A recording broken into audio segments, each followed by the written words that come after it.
Welcome to today's edition of Draft Utopia. Chris Ransom. I will be joined by Joseph Potter shortly, and we will break down the wild card round in the 2024-2025 NFL season. It's episode 935 on TalkShoe. And before I load the games, we'll talk about the college football playoff because I will screen share the games, but I'm going to talk about the playoff first. I am very happy the Buckeyes won on my 34th birthday. I am very happy about that.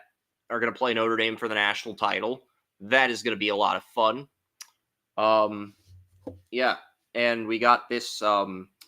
We got the scoreboard fixed, so you can see the scoreboard a lot better if there's a certain game you would like input on. So yeah, and you can see all the graphics in the background. It's pretty sweet. I do have to hold it up. That is the only way I can, but you can see the visuals a lot better. And once Joey gets here, we'll talk about the college football playoff. But Drew Aller, Notre Dame.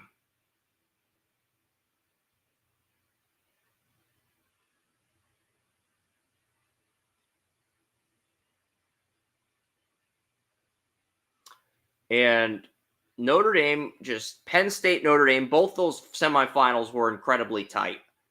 Almost made up for the blowouts in the round of 12. Almost. I'm not going to say it quite made up for all those blowouts, but it did make up for some of those blowouts. And Joey's back on Talk Shoe. It's been a while since Joey's been on Talk Shoe with me, but looking at the college football playoff, Abdul Carter played out of his mind versus Notre Dame, but it still didn't matter because Franklin and Aller, you could argue either or screwed up at the end there, but I didn't like Franklin's choice of comments. He said Notre Dame needed to play in a conference, and that just came across as very arrogant to me. Just focus on the opponent and the task ahead. Don't worry about what conference they play in. Just focus on the opponent and the task at hand. And if you can do that, you should be able to win the game. And that's what Marcus Freeman did. That's why Notre Dame's playing for a national title in Marcus Freeman's third season. And they're playing, ironically, against his former team, Ohio State. Jack Sawyer, the hero, he had the fumble recovery for the touchdown against Texas, which made it a two-score game, and that led to them winning. So yeah, Joey, that led to Ohio State defeating Texas.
Aller had the worst game of his career against Notre Dame. That was arguably the worst game of his career, and there's a lot of people saying he needs to go back to school. So, the reports that you're hearing versus the reports that I'm hearing are conflicting.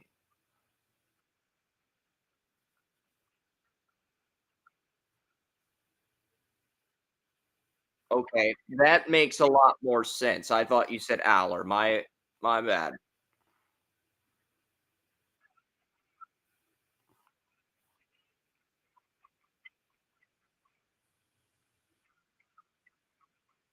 Yeah, Abdul Carter had 4 sacks, and while he did get beat on some blocks, he did have a statement game. He did have a monster game. Nobody's gonna deny that.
It's seed 8 versus seed 7. It is gonna be interesting, I agree. And the running game, you're gonna have Judkins, Henderson, Jeremiah Love for Notre Dame, Mitchell Evans at tight end. I think the difference is gonna be Ohio State's defensive line versus Notre Dame's offensive line. Joe Alt in the NFL, Blake Fisher in the NFL. The starting left tackle in training camp tore his ACL. So they've been playing with a backup left tackle all year. The backup left tackle got injured versus Penn State. So did the right guard. So I think Ohio State's defensive line is a massive advantage to the point where I could see them routing Notre Dame like Michigan routed Washington last year. I could see the game getting that ugly. I don't think it will. I think it'll be like a 35-21 Buckeyes win, but I could see the game getting that ugly. I don't think it will, but I can see it.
Yeah.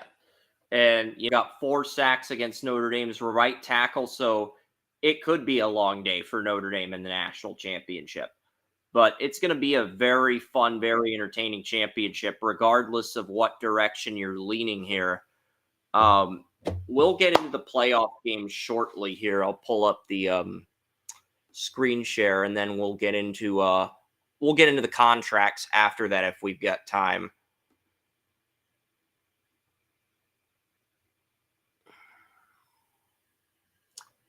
Yeah, and Ronnie Stanley is on the cover for this week. This is the first time since Joe Staley in 2017 where we've had an offensive line on the cover of the predictions page. So it's been about 8 years since we've had an offensive lineman on the cover.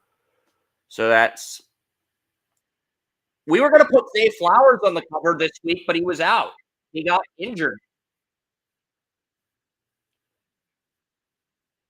Yeah, I mean the last guy we had on the cover was at offensive line was Joe Staley, and that was like in 2017. So that should show you how long it's been for the predictions page. But the reason we went Stanley because Zay Flowers out.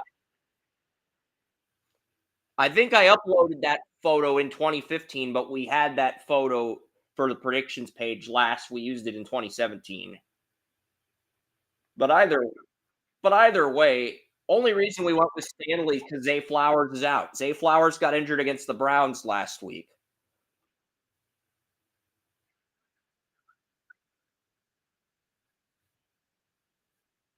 He's gonna play. He's probably gonna play next week against the Bills and return the latest the AFC title, but he's out in the wild card round. They avoided a serious injury, so yeah.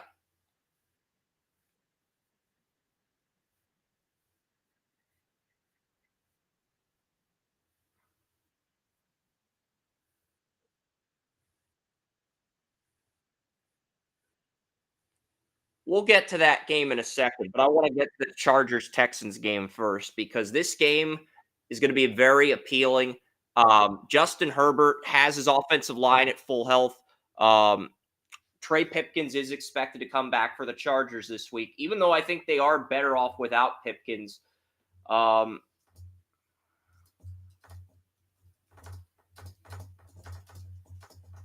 And then they got McConkey and they got Johnston. So McConkey and Johnston have accounted for 15 of the Chargers' 23 passing touchdowns from Justin Herbert. Those two have picked up a bulk of the touchdowns for the Chargers. Can the Texans win this? They are a long shot, but there is a way. If Stingley shuts down McConkey and Johnston gets shut down by Lassiter, it does open things up for the Texans. Josh Palmer, the slot receiver, is out. Chark is going to play slot receiver, but he's going to be splitting reps with Darius Davis, the number 5 receiver. And the Texans have injuries at nickel corner. Remember, Jalen Petir is on injured reserve. Once Petir went on injured reserve, the Texans moved Jimmy Ward over to nickel. He got put on injured reserve too. So now the Texans have Okuda at nickel, and they have Eric Murray at strong safety because they decided to play Jimmy Ward at nickel once Jalen Petir got injured. This could have been avoided if you just left Jimmy Ward at strong safety, but now you're in a bit of a situation here where I think the injuries to the Texans secondary do favor the Chargers to a degree. I mean, Dobbins and Gus Edwards, the 1-2 punch in the backfield, Otto Nida, Ogbonigba, Puna Ford, Morgan Fox. Everybody in the Chargers pass rush has gotten everyone in the Chargers pass rush has gotten at least 6 sacks, 5.5 sacks.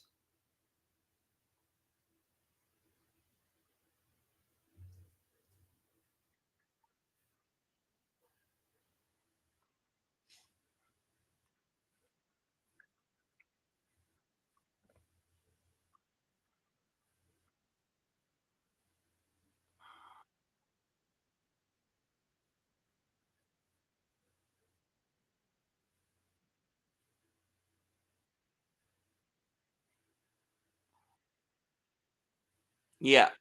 And the Texans are getting some guys back. Don't get me wrong. Texans are getting some guys back.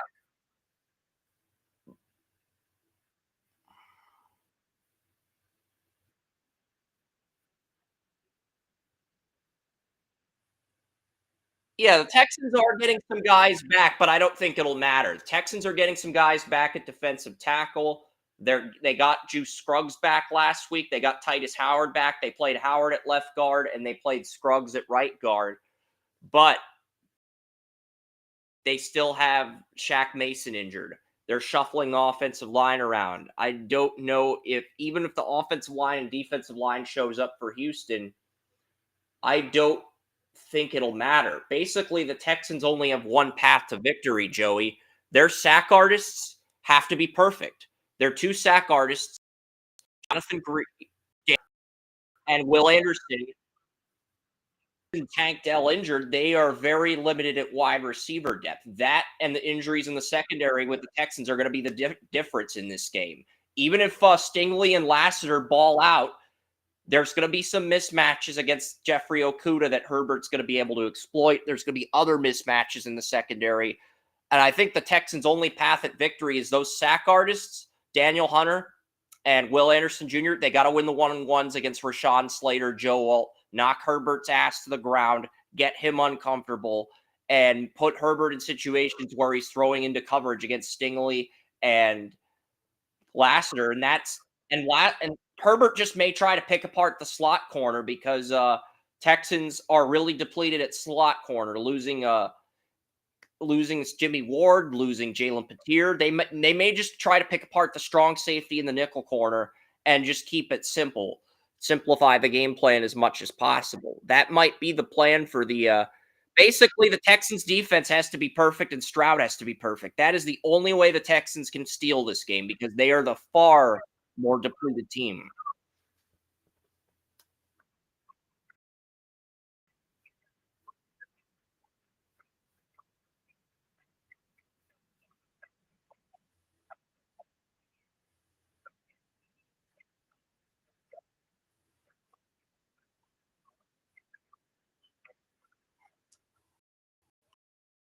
This is the one game where I think the chart that will be decided. There's a lot of people saying the Ravens will win by double digits.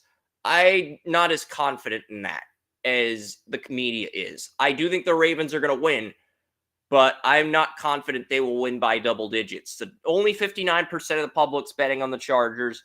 And look, Land Clark is calling this game. The Texans were the most penalized team in the league under Land Clark this season. So that's another thing working against the Texans. So there's going to be some miscues by the Texans, and they got to avoid that entirely if they're going to pull the upset.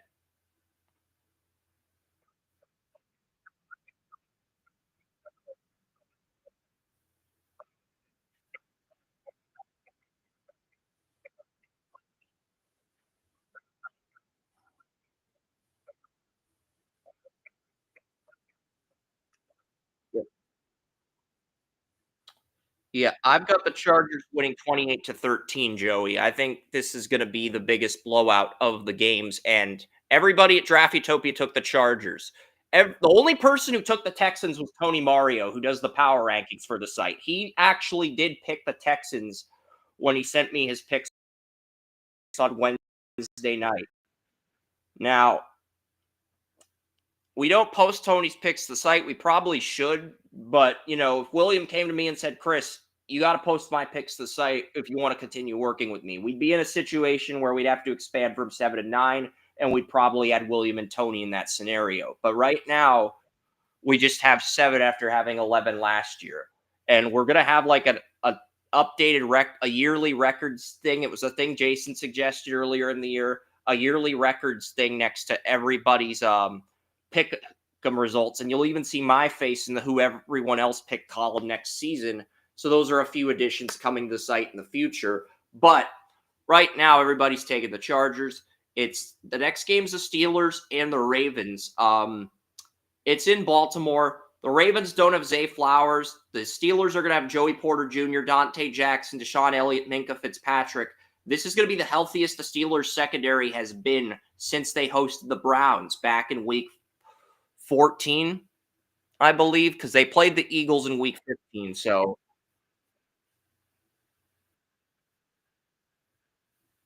mm, No, because the Steelers lost some guys in the front 7 to injuries in the first meeting against the Browns, but their secondary was fully healthy in the second meeting against the Browns. I think it was the Eagles game where the guys started dropping like flies. It was Dante Jackson. I think he got injured in the Eagles game. He may have got injured in the second Browns game, but it was one of those two where he got injured, and then Elliott, same thing happened with him.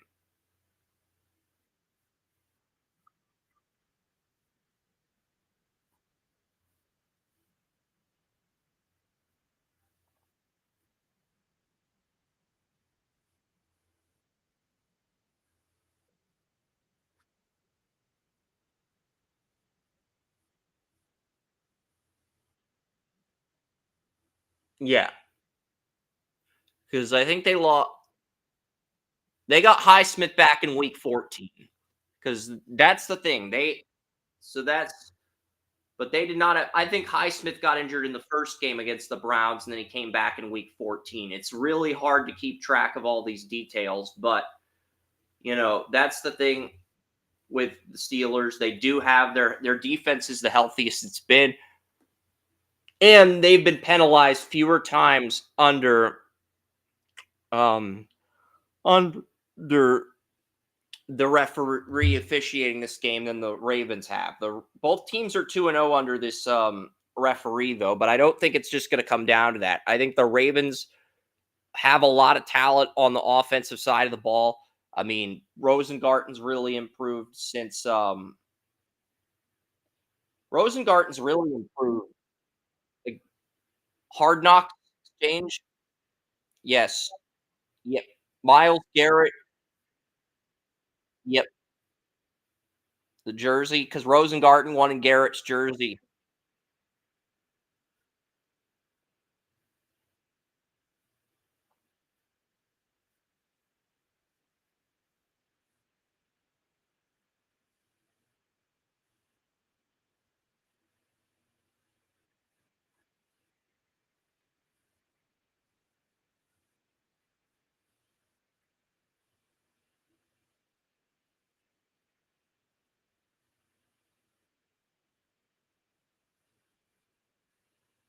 Yeah, and Alex Kemp, both teams are 2-0 under Alex Kemp, but the Steelers have only been penalized 4 times in those 2 wins. The Ravens were penalized 8 times in those 2, maybe it was 15 times, 7 and 8 times in the 2 wins under Kemp.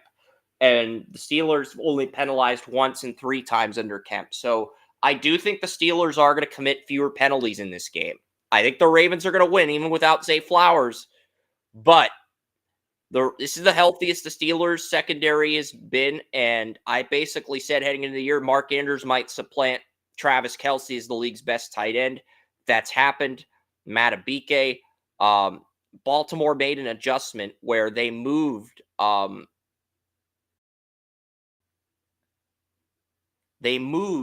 Nate Wiggins to field corner. They moved Humphrey to nickel, and they kept Brandon Stevens as the number 2. So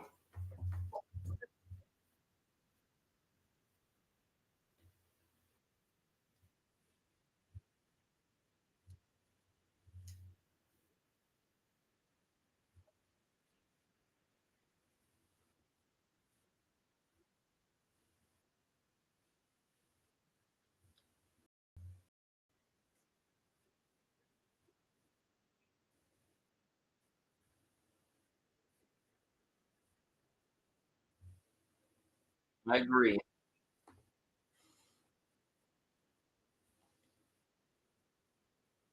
I don't really have anything bad to say about the officials calling this one either. I do think the Ravens win, but this is going to be a close game. I think the Steelers cover the 10-point spread. I'm going to go Ravens 24, Steelers 20. I think this is going to be a closer game than the experts think because let's face it, if your goal is to try to get the Ravens to win the Super Bowl, you want them to win close games so people bet against them. That's the angle you're playing here, especially this week. And I think the Ravens are going to win this game. I'm not going to reveal how far they go yet, but I think they win this game, and it's a very close game, 24-20.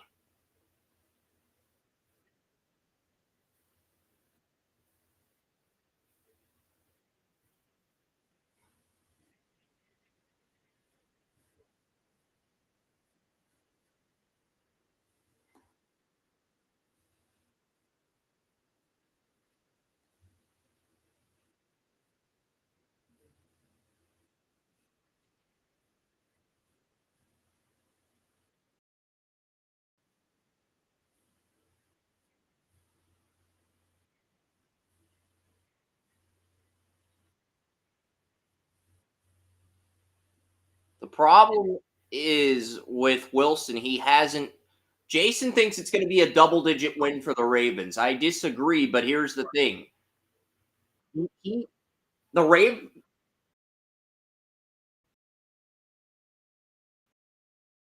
not the thing. Steelers offense has been no. Russell Wilson's been cold. TJ Watt's been cold too. Jason pointed out how cold the Steelers offense has been, but Watt's been on a cold streak himself. He is one of the best pass rushers in the league, but that doesn't change the fact that he's been on a cold streak. I think this has been dating back to week 14, maybe week 15. I think his last sack came against the Browns in week 14. That was the last time he made a big play.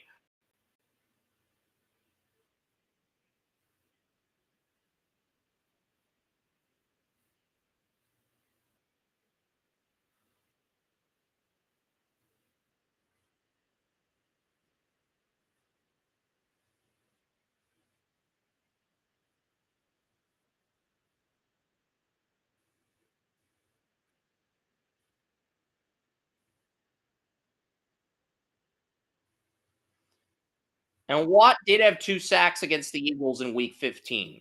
But outside of that game, he has not had a sack in last that was the only game where he had a sack in the last 5 games of the season. But outside of that, he was very consistent, very dominant. So I can't really sit here and harp on Watt too much.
Yeah, it's not out of the question.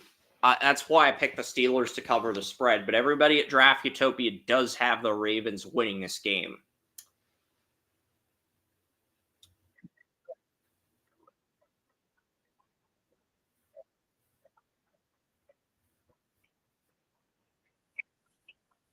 They have the healthier weapons. Their weapons are healthier than the Ravens right now, with Flowers out. But both defenses are healthy for the most part. Neither player's losing a key player to injury. So I expect both teams to bring their best. And I think the Ravens are going to do a little bit more to win this game. But I do expect Pittsburgh to cover the spread because they've been penalized less under Eck than the Ravens, and neither team's been penalized a lot. I do expect a fairly officiated game, but I just think the Ravens are going to win, and the Steelers are going to cover that 10-point spread. 9.5, 10. I think it's going to be a 4 or 5 point Raven win. It's not going to be a game where they rout Pittsburgh.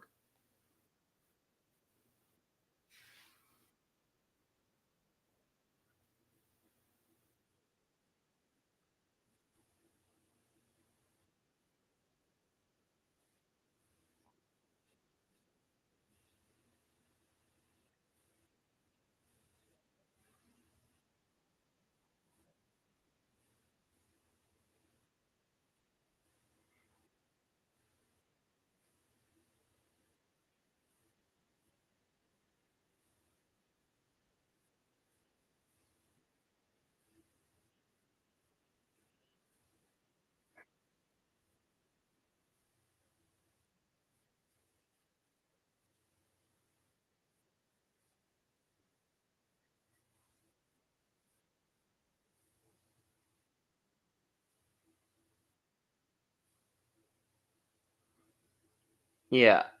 And I feel like this could be a game where whoever has the ball last wins, but I like the Ravens 24-20. I do expect this game to be close and competitive. The Broncos head to Buffalo to take on the Bills. The Broncos offense is pretty healthy for the most part. They have two sack artists in Jonathan Cooper and Nick Bonino. Jonah Ellis, their number 3 edge rusher, has 5. Surtain, Moss, McMillan are the top 3 corners. Chris Abrams Drain is the number 4 corner. Damari Mathis is number 5 at the corner.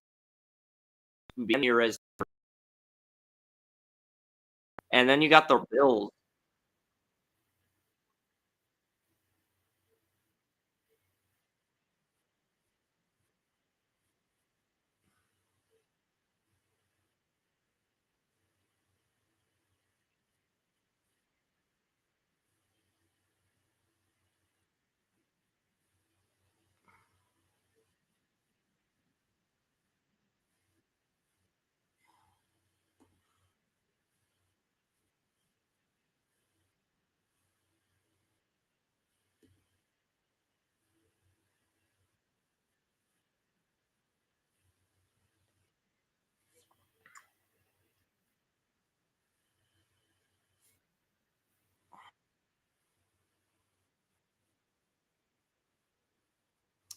Yeah, I've got the Bills winning. I mean, the Bills, their defense with Benford, Douglas, Teron Johnson's pretty good. Epineza and Rosso can get to the QB, but I think the Bills are going to win this game on the ground with James Cook and Ray Davis.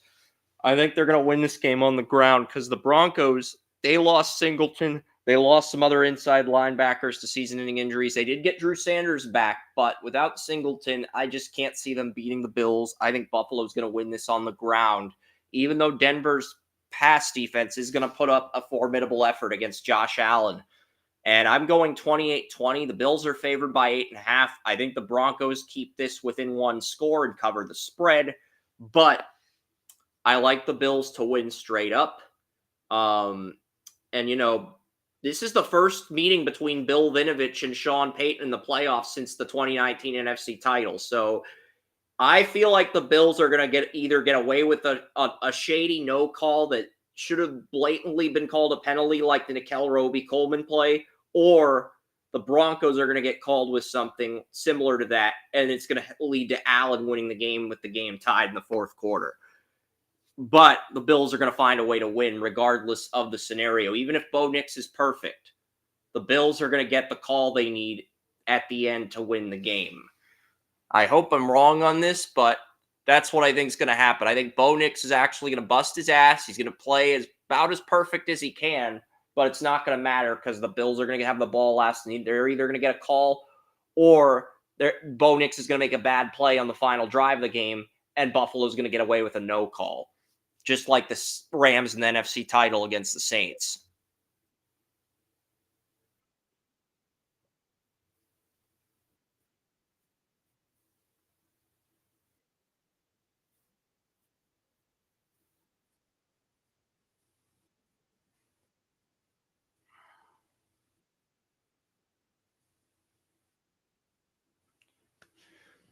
I mean, remember, Josh Allen threw 4 interceptions against the Skylar Thompson the wild card round and barely won that game.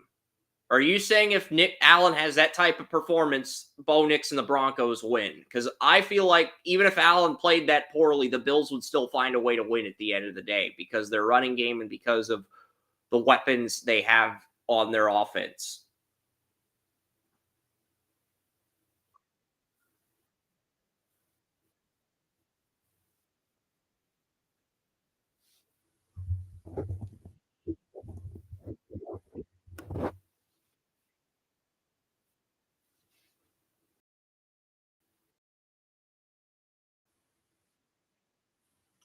Only Kerm took the Broncos to win. And Kerm does lead Draft Utopia in predictions this year. So only Kerm took the Broncos to win. Everybody else took the Bills. But Joey initially did pick the Broncos. So, oof. Hold on a second. Did I X out of did I X out of by accident?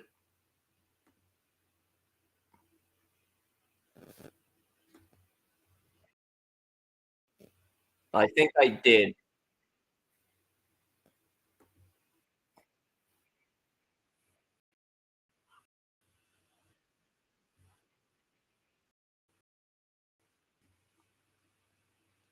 Oh, I just got a text from William. Fuck, sorry, bro. Just woke up. That's all right, William. Take your. If you're here, you're here. We'll William in a second. But I am just trying to make sure we have everything up so that because the no, I don't want the demo. I don't want the demo restream. Restream's being a jerk right now because I want it on welcome. I don't want it on demo. I want it on welcome, and I want people to see the actual results. I want people to see the actual screen share as we go through the games. And, Restream's not doing that right now. I mean, it X'd out of our picks page, but even if that still irritates me to a degree. All right, there we go. There we go. I'll text William, let him know.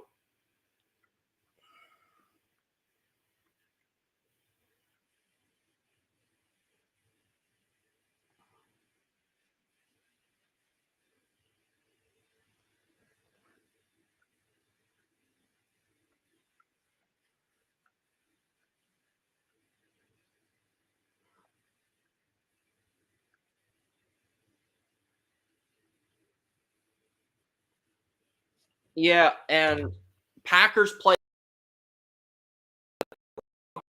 Packers. I think the Eagles are going to win this game. Jalen Hush and protocol. Um, you know,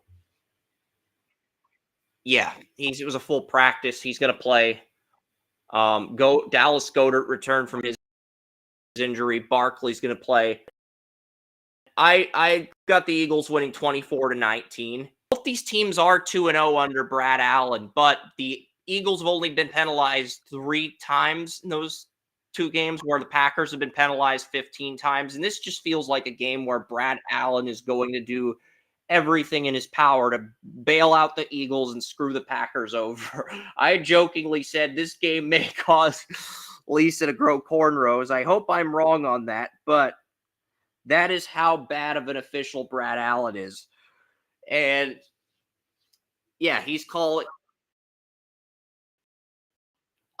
But I guess the NFL said after his Lions stunt last year, we will give.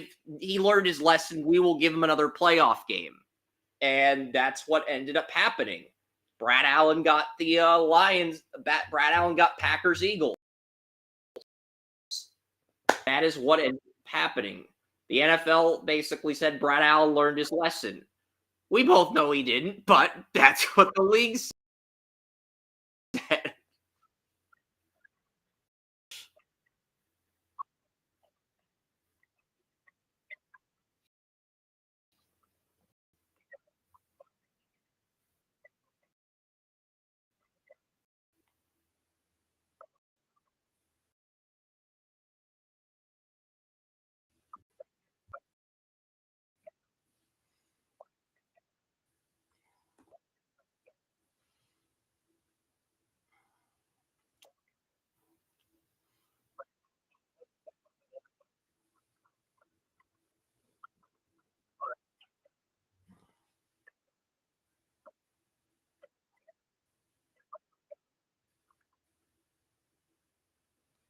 Yep.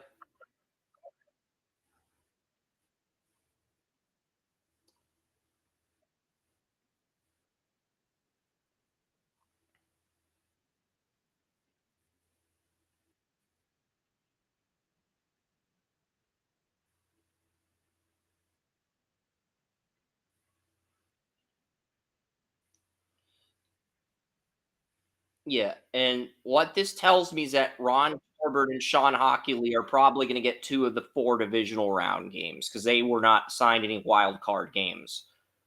So they're probably going to get 2 of the 4 next week. Khalid Blakeman was also not assigned a wild card game, so he will probably be in that grouping next week too. So yeah,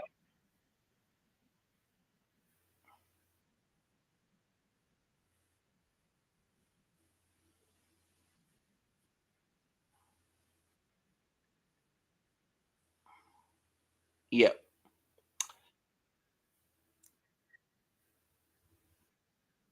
yeah. Blakeman and next week or in the AFC or NFC title. Because remember, pick one of the divisional round officials at the Super Bowl, and the other. If there's a referee that was not, they get the AFC or NFC title. That's usually how it goes down. So that's the thing to keep in mind here. But everybody did take the Eagles.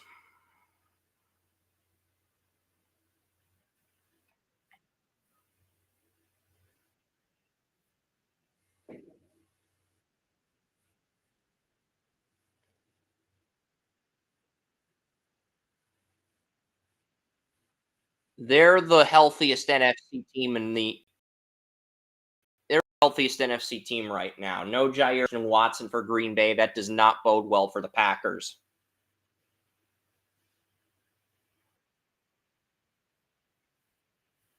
Yeah.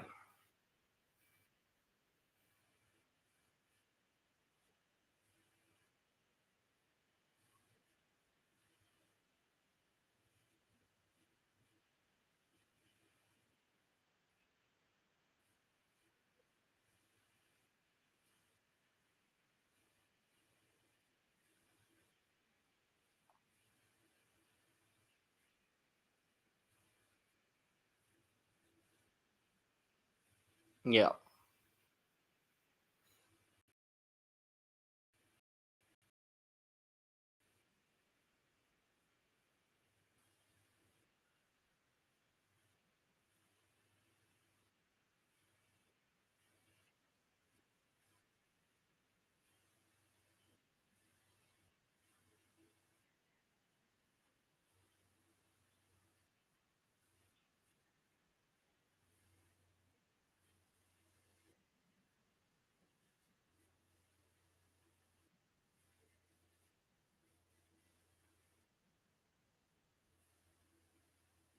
Yep.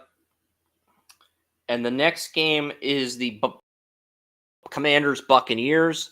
Joey and I are the only 2 members of Draft Utopia that have the Buccaneers winning this game. Everybody else has the Commanders beating the Buccaneers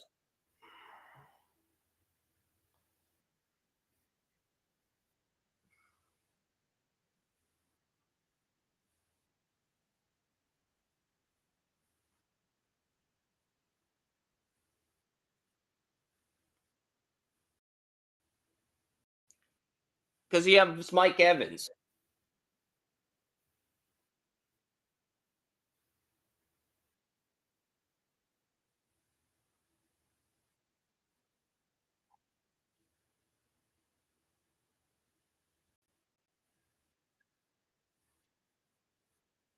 Lattimore, this is a revenge game for Lattimore. That's a lot of people are picking the Commanders because Lattimore's had Mike Evans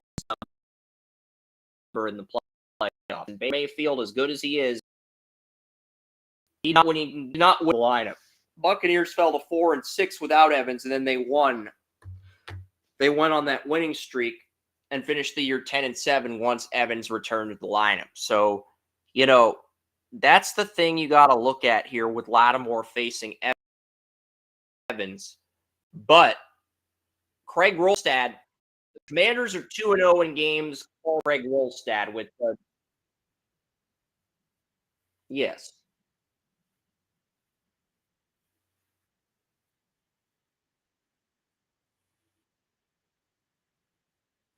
We do. Yeah.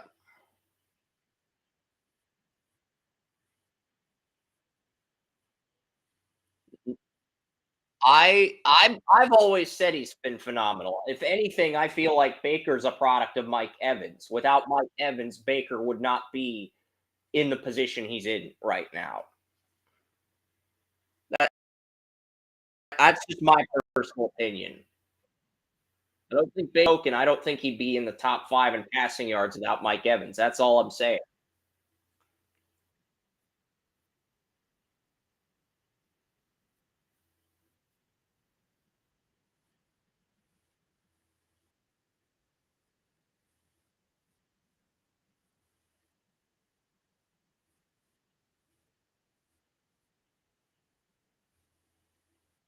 Yeah, I mean, Mike Evans and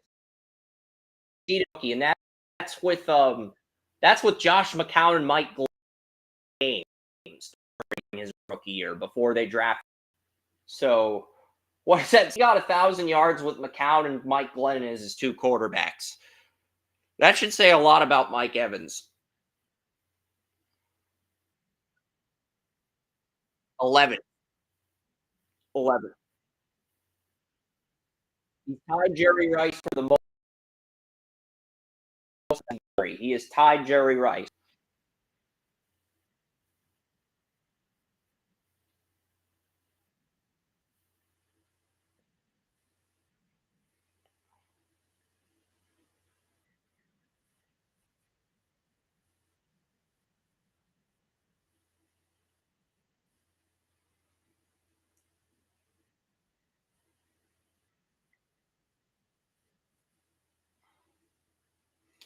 Yeah, Lattimore locked down Evans, but I still think the Buccaneers are going to. What's interesting Here's what's interesting, Joey. The Buck Commanders are 2-0 under Craig Rolstad. The Baker Mayfield's only 1-2 in games officiated by Rolstad. And the one win he got was with Matt Rule. It was not with Tampa Bay. It was with Matt freaking Rule. If the Browns came to the Raiders, he was playing with Baker's defense. In Baker's defense, he was playing with an injury against the Raiders when he was on the Browns in the first game Craig Rolstad officiated. He won a game against the Buccaneers with the Panthers when Matt Rule coached them, and then he lost to the 49ers last year in the third game officiated by Rolstad. And the Commanders are 2-0 quarterback. So I think they're 2-0 all time with Rolstad, the Washington Commanders, and they're 1-0 with Jaden Daniels. But still, that doesn't mean Tampa Bay can't win. I feel like a lot of people are writing off Tampa Bay on Draft Utopia. I did pick the Buccaneers to win, but their gauntlet would have been a lot easier if they had gone the Vikings and Lions instead of the Commanders and Eagles. Their road to the NFC Championship would have been a lot easier because both the Vikings and Lions have bottom 5 pass defenses, whereas Tampa Bay, they are going to have to go through Washington and they're going to have to go through Philadelphia. And I don't think they can get through both teams. I think they can get through one of those teams, but I'm going to go Buccaneers 28, Commanders 23. Because the Buccaneers do have some injuries. Jordan Whitehead got injured after a car accident, but they brought in Mike Edwards after the Bills cut Mike Edwards. Now he's on the Buccaneers, and Winfield is back from an injury. So if Winfield and Evans are back, Winfield and Edwards are back, I think the Buccaneers are going to be okay even without Whitehead. So I'm going to take the Buccaneers 28-23.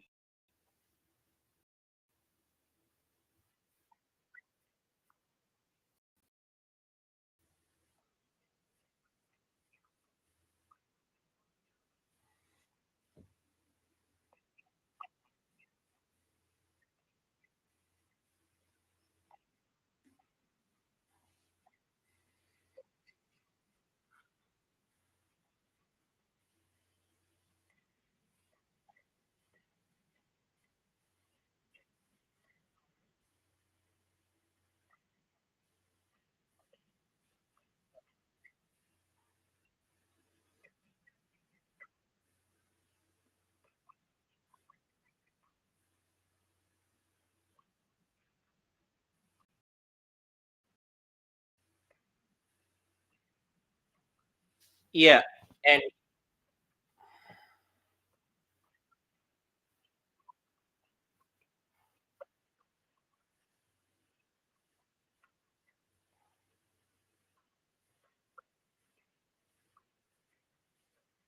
when the Commanders played the Falcons in Week 17, Washington deferred and got the ball in the third quarter. Washington out tempoed Atlanta 25-3. Washington had the football for 25 plays in the third quarter. Atlanta only had the football for 3 plays in the third quarter. That is the type of margin Jane Daniels needs to have in these playoffs for Washington to make any run. Not just past this game, but against any opponent in general. It's got to be a 25-3 margin where the Commanders have the football for 20 in the third quarter. You're going to have to draw a margin like that in the second half in order to wear down one of these defenses and get the Commanders out of the wild card round.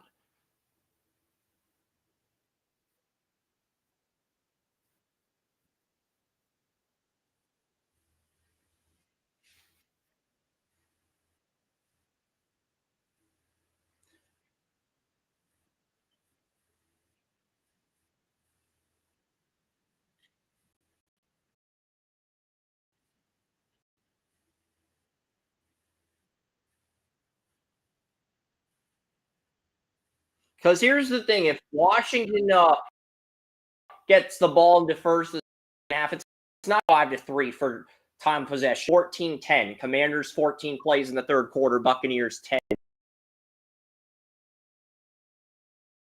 Ball for 8 minutes and the Buccaneers having it for 6. That's the reality. And the other thing I want to touch on really quickly before we get to the final game, back artists, they do have 4 defensive players with 9 tackles for a loss. Vita Villa, Kalijah Cansey at 34 left end, Villa, Levante David at middle linebacker, and Yaya Diaby at right outside linebacker. Those 4 players on that 34 defensive line have 9 or 10 tackles for a loss. So even though they're not sack artists, they can stop Brian Robinson Jr. and tackle him for a loss if they get past the line of scrimmage. So I wanted to hit that home briefly.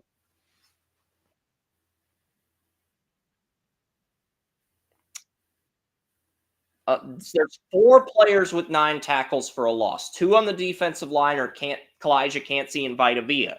And the 2 linebackers are Levante David and Yaya Diaby. They're 2023 third round.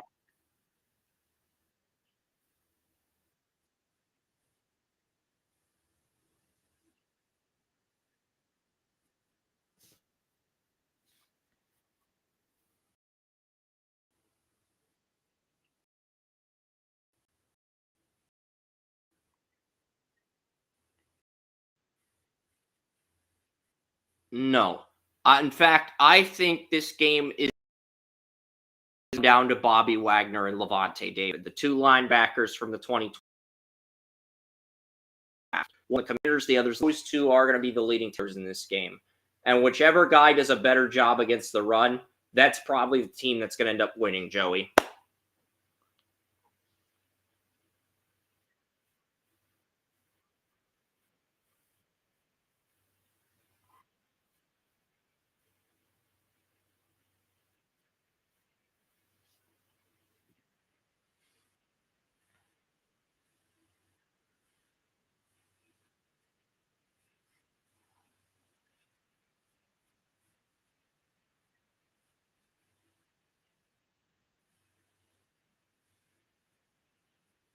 The over-under is 50 and a half, and a lot of people are betting the under. They don't think we will see 50 combined points between both teams. I disagree. I've got 28-23 Buccaneers edging out the Commanders by 5 and covering the spread, which they're favored by 3.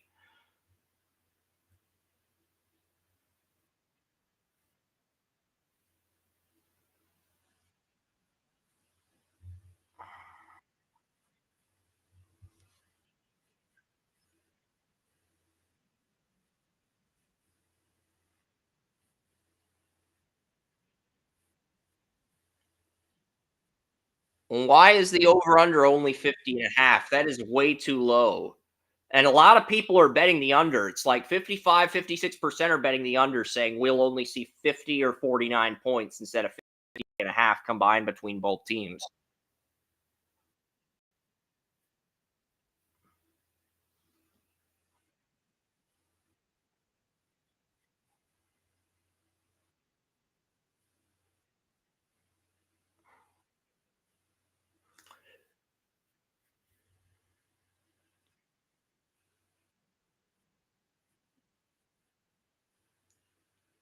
Yeah, you should, because a lot of people are betting the under, expecting a defensive game.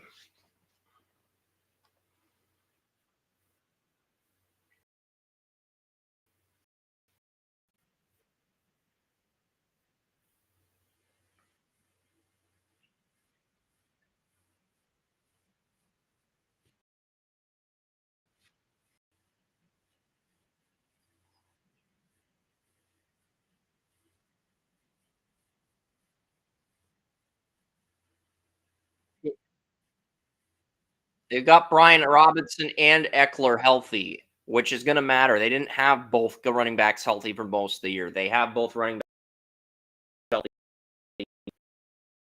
but that was the thing.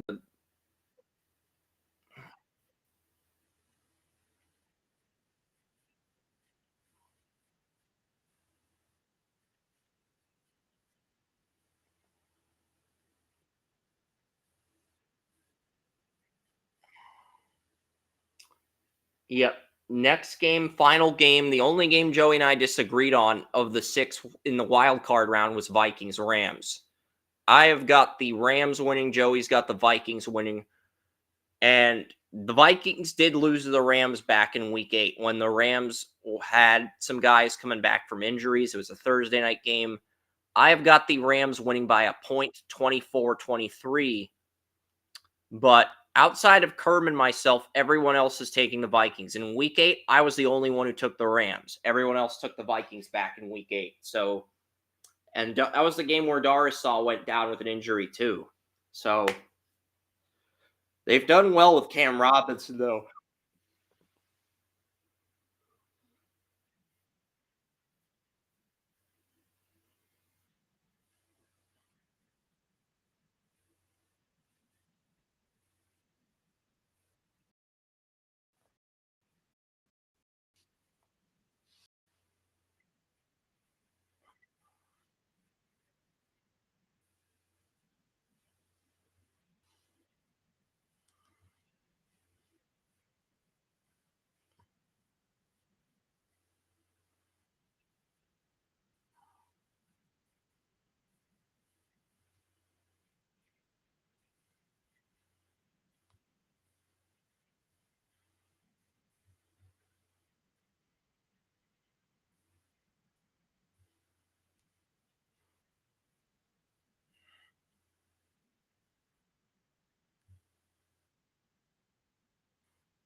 I got one more thing to add to the Commanders Buccaneers game before we get to the Vikings Rams game.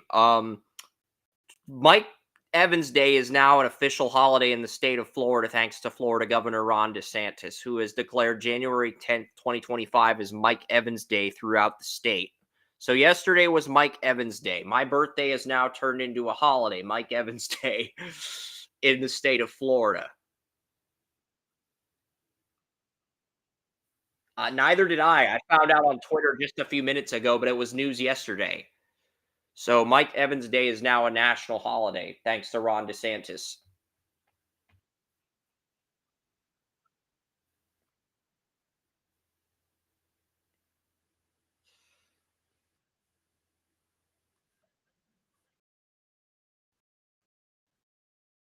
They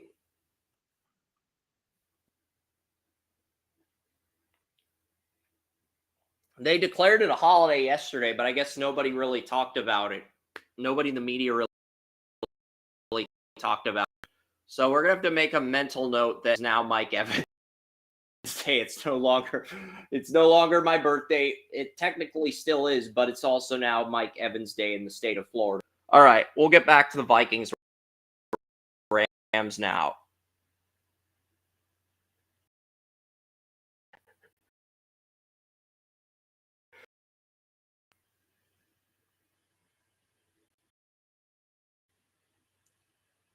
But yeah,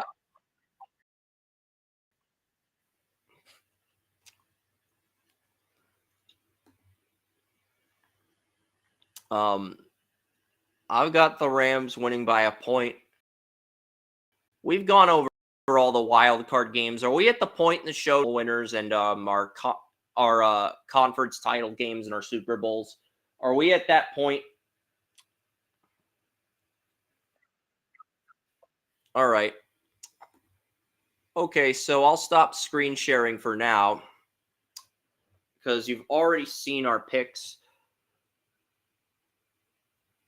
Yeah, I'll screen share briefly. I'll briefly screen share because I want to make sure everybody saw who picked the Vikings, who picked the Rams that out, and then we'll so yeah, there you go. You see yeah,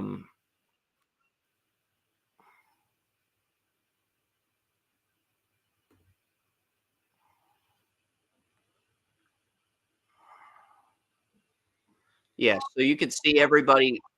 You can see Kern picked the Rams, I picked the Rams, everyone else picked the Vikings. So you can see that. All right. So on that note, I'm going to go back to it's the divisional round games. First divisional round game for me is Chargers and Chiefs. And since Joey and I Monday night game, our playoff bracket very similar for round 2, which is going to help. I've got the Chiefs defeating the Chargers to get to the AFC title game. I've got the Eagles defeating the Buccaneers. Baker's not gone up against a team with 3 good corners all year. And the Eagles just match up very well with Tampa Bay.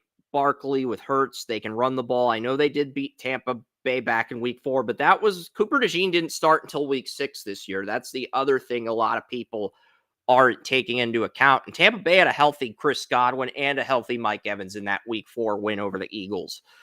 And that's going to be the difference. No Godwin and Gene, that is going to be the difference this time around. And I know the Buccaneers have been Jalen Hurts' kryptonite in the playoffs, but that is going to change this year. Jalen Hurts is finally going to beat the Buccaneers and get the Eagles to an NFC title game.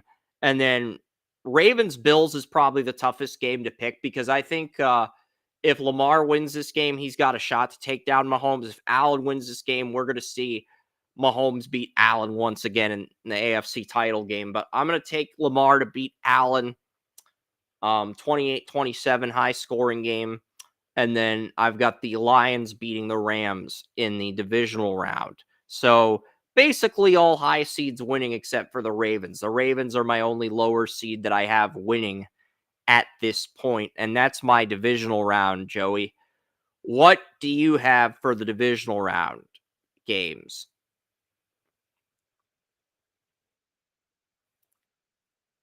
You pick the Chargers to play the Chiefs in Kansas City. And I'm get all right. So we both have the Chiefs hosting the AFC title game. The Buccaneers play the Eagles in Philly in the divisional round in the 3v2 matchup. I took the Eagles over Tampa because they're the one team that does match up well with Baker. 3 good corners. They match up well with the Buccaneers. Barkley's back. Hurts is back. The offensive line's healthy. I mean, they are the one team that does pose a problem for Tampa out of the teams in the NFC field. And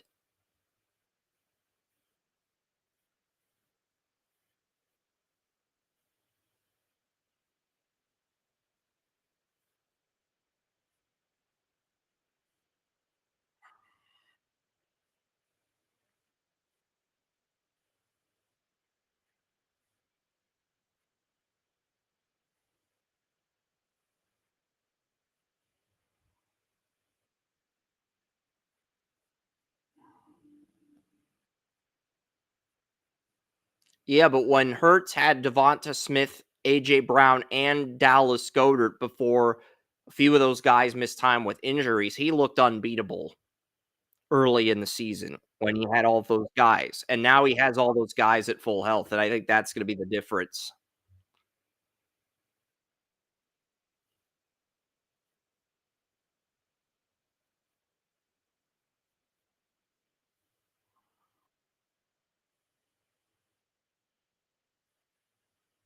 That's true.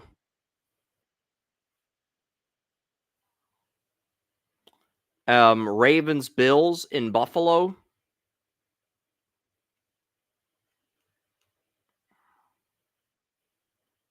This is the toughest game to pick. I will not lie. This is the toughest game I think to pick for the divisional round.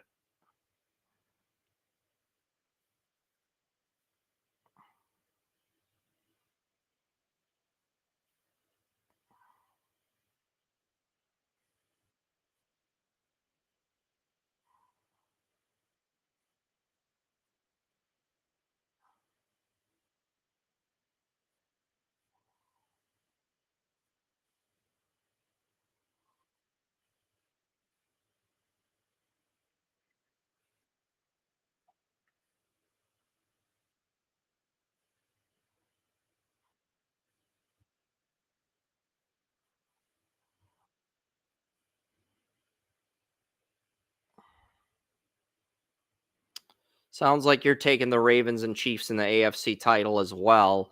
And then the final game is for you is Vikings at Lions in Detroit.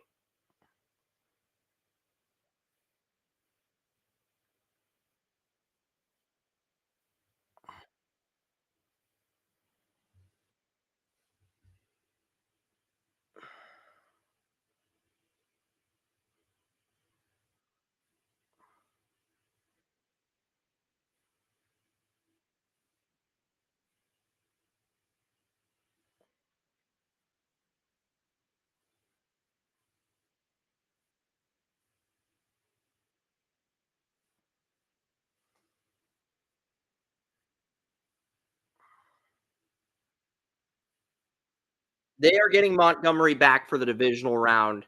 They could get defensive players back for the Super Bowl.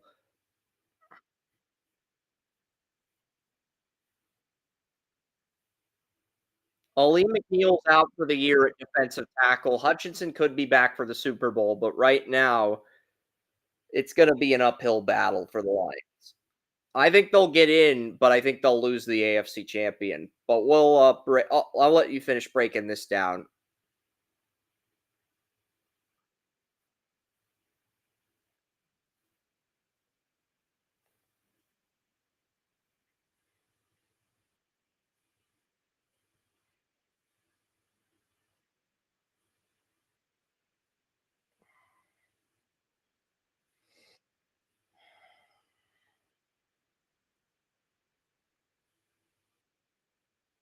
Yep.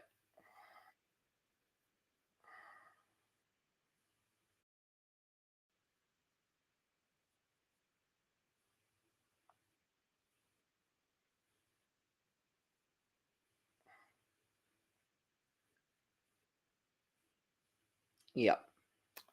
So from yeah,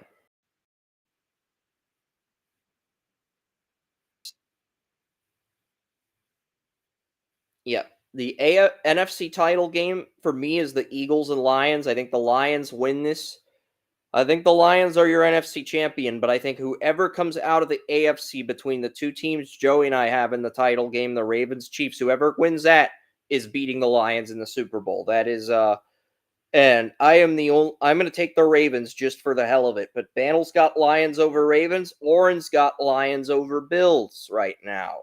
So I think the Lions are gonna make the Super Bowl and they're gonna end up crashing and burning because a lot of people expect them to win, and usually the favorite usually the favorite to win the Super Bowl ends up losing it. I mean, the last 2 years, the 49ers and Eagles were favored over the Chiefs, and they both lost. So the Lions would be favored over the Chiefs or the Ravens, and I think the underdog rises to the occasion once again. but I think it'll be a very interesting game, even with Aiden Hutchinson back for the Super Bowl. I think the Ravens offensive line matches up real well with the Lions, and I think they'll have a lot of success running the ball with Derrick Henry, and Lamar will make enough big plays to win the game and be the MVP of the Super Bowl. But you can't underestimate the Lions. But I think the Ravens get it this year. I do. I think the Ravens or the Chiefs, whoever comes out of the AFC wins it all. And for Joey, he has Buccaneers versus Lions and Ravens versus Chiefs. And I kind of know where he's going with this. Maybe. I can't say for certain because on one end, I do think he agrees with me that the Lions are the better team on paper than the Buccaneers. But on the other hand, I think he's very tempted to get that Mahomes Baker Super Bowl. So I will not be surprised either way here, regardless of what direction.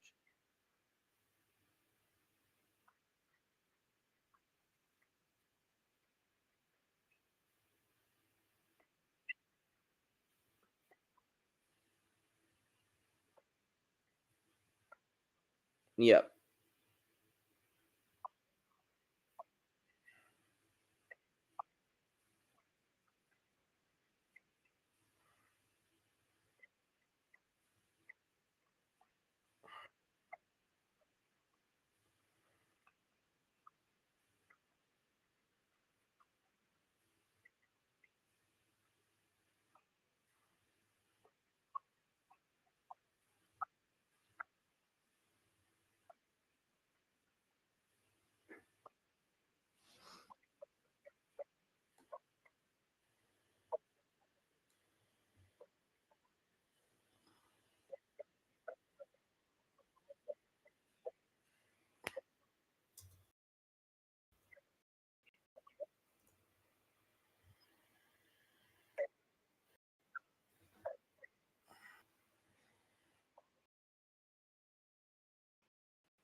Yeah, in the Super Bowl back in May. Our results might be different though. Ravens and Chiefs in Baltimore. Who do you like?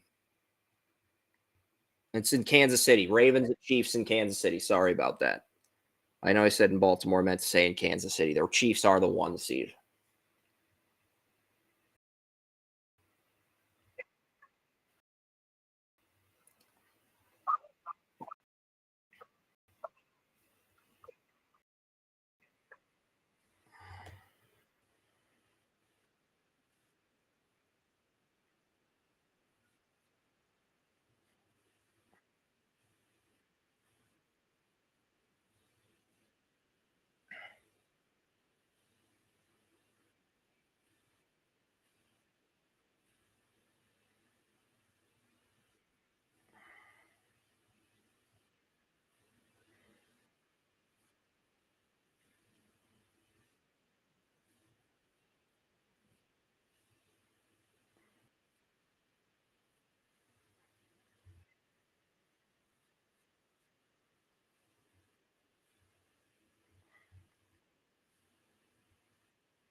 Okay.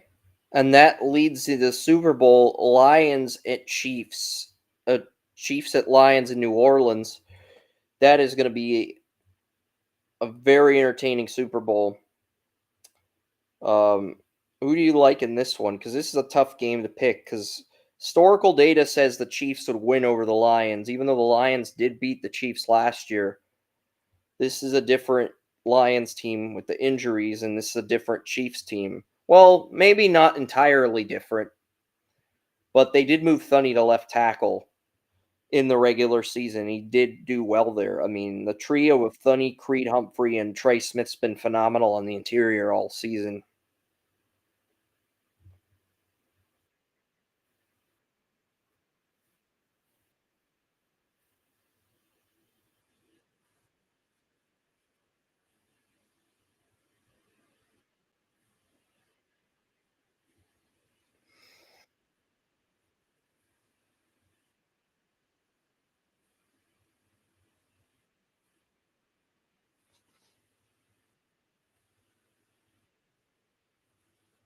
There were 14 receivers picked ahead of him, even though he was my receiver 7, and I thought Barry screwed up massively by taking Schwartz over St. Brown.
Yeah, McDuffie does match up really well against St. Brown, though. 11 deflections on the year. But I don't trust the Chiefs' number 2 corner, and I'm sure Ben Johnson's going to try to get a few mismatches where St. Brown does go up against the Chiefs' number 2 corner. So that'll be an interesting Super Bowl.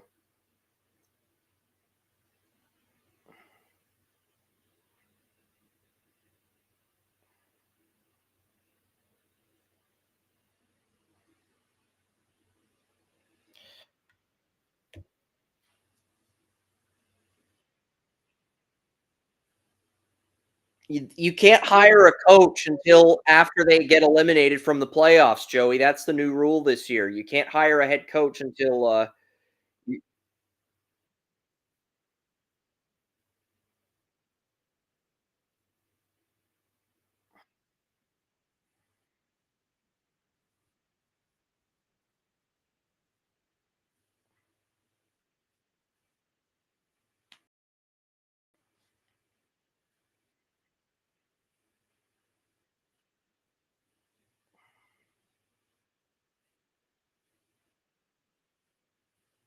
he turned down the Patriots interview, Aaron Glenn. I think he's going to end up in New Orleans. Glenn's going to end up in New Orleans, and I think Ben Johnson's going to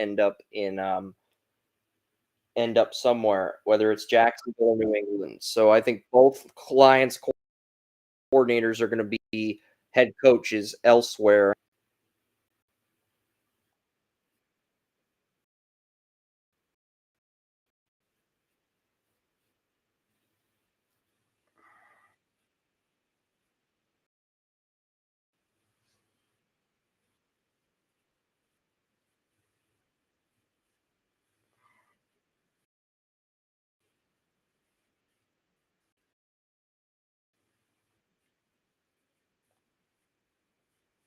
Glenn's already said he's open to keeping some of the coaches in New Orleans the same while bringing his own guys in for other roles. So that's why I think he's going to be the guy they pick.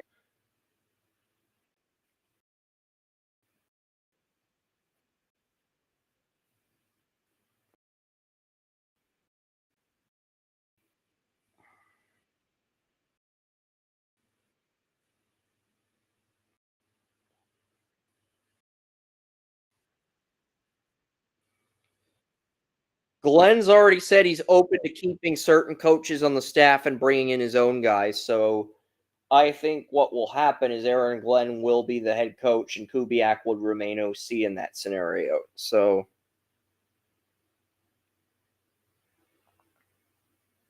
that would be the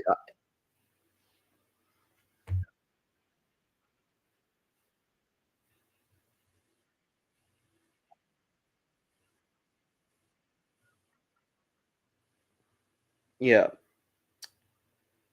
and I've pretty much gone through. I'm looking at the contracts for next year since we've already picked our Super Bowl winners. I'm already looking at the Titans contracts for next season. Um, they're probably going to draft Cam Ward at 1. Pollard and Spears will be under contract till 2027. So Pollard, Spears, really good running game. You have Ridley under contract till 2028, but you really don't have any other receivers. Your number 2 receiver is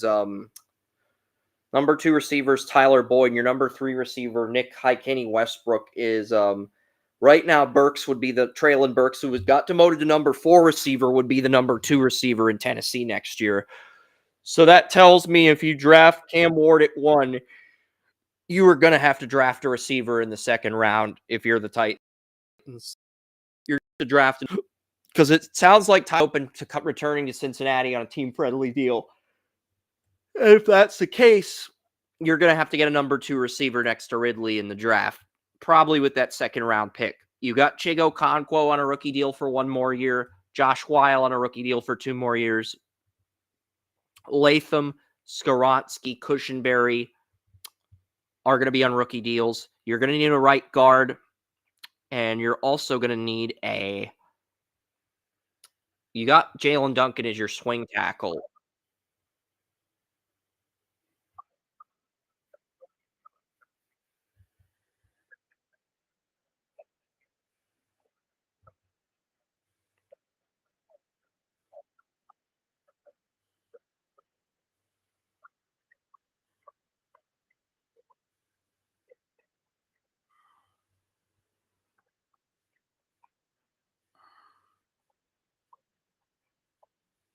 Well, I think Cam Ward's going to be the pick at 1 because Benjamin Albright tweeted that the Titans loved Cam Ward, but that's not the first insider I heard that from. The first insider that said that was John Vogel, who lives in Tennessee. He's an Eagles fan, but John Vogel does live in. He's on the report Titans, so I the pick at 1 for Tennessee if they stay put. I think Cam Ward will probably be the pick.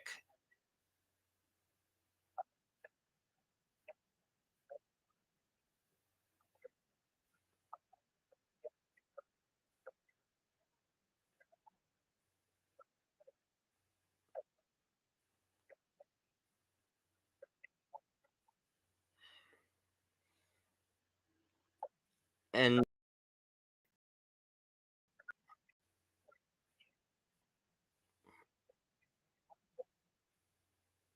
when when I look at the sources, like if I'm hearing Benjamin Albright and John Vogel report the same thing, the data is congruent.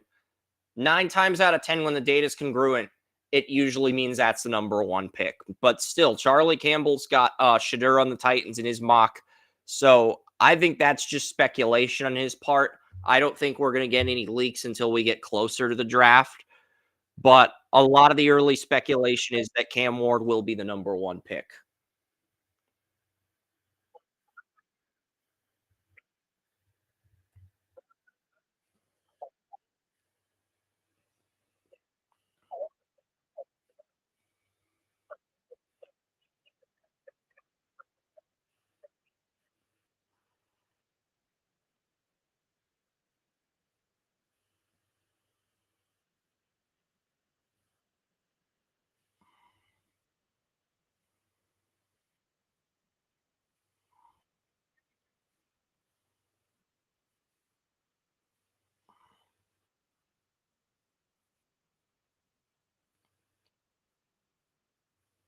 Yeah.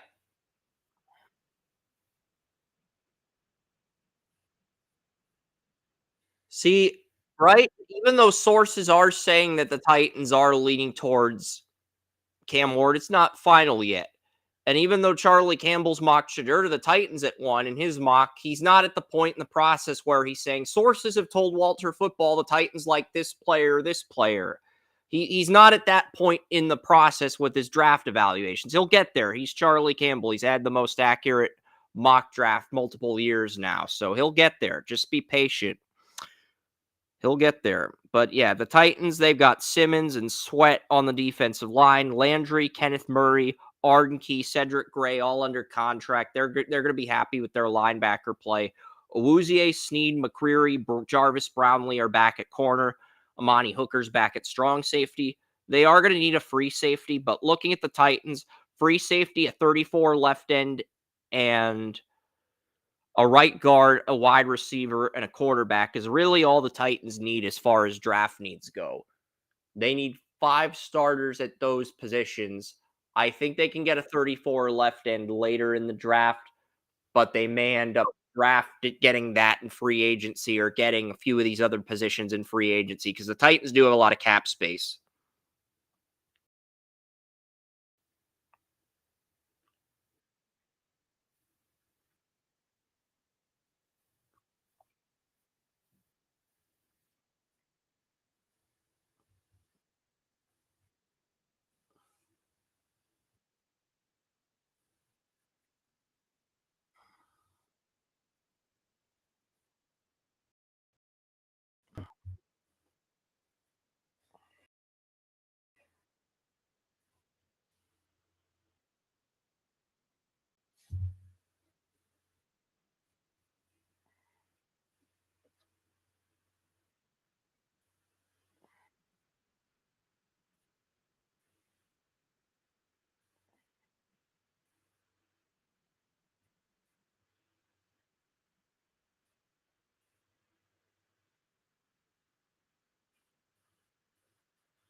Yeah.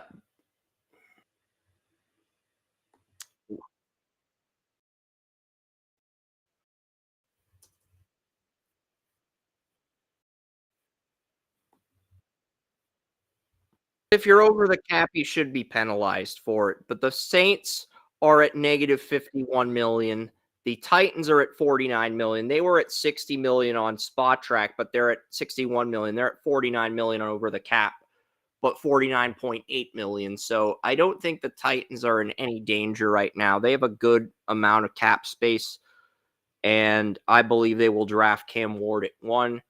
Now the money the Browns are next, and obviously the Browns are gonna get some insurance money back from the Deshaun Watson injury.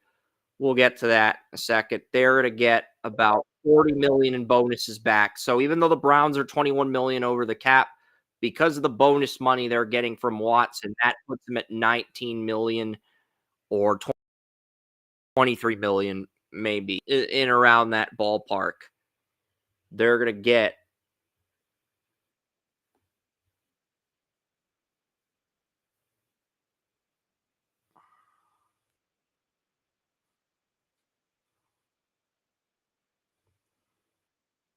Yeah, so the 46 million, because Watson's got a base salary of 46 million for 2025. Um, yeah, so I would imagine that base signing of 46 million is what ends up coming off the books for next year, and then whatever Batonio ends up giving up if he retires, those would be what come off the books. So 46 million, negative 21 million, 25 million, and Batonio makes 14 million. So that puts you at 39 million, 39.3 million, 39.329 million. So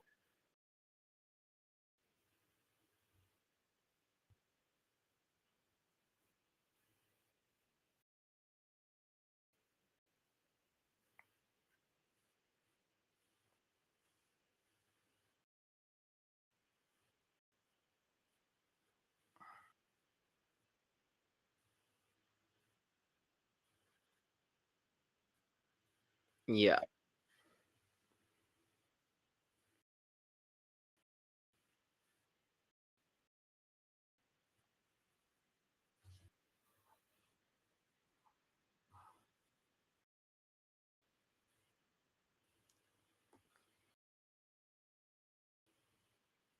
Negative 21 million. 1.5 million. So if the money carries over to 2025, then the Browns will be out. If it doesn't, they may just draft a quarterback just to be safe. I think they're going to take Shadur at 2. I think that they've had plans to take Shadur at 2 since Barry leaked the news.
And Shadur Sanders' offensive coordinator at Colorado is Pat Shurmur. I don't know if there's any similarities between Pat Shurmur's offense and Kevin Stefanski's offense.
Yep.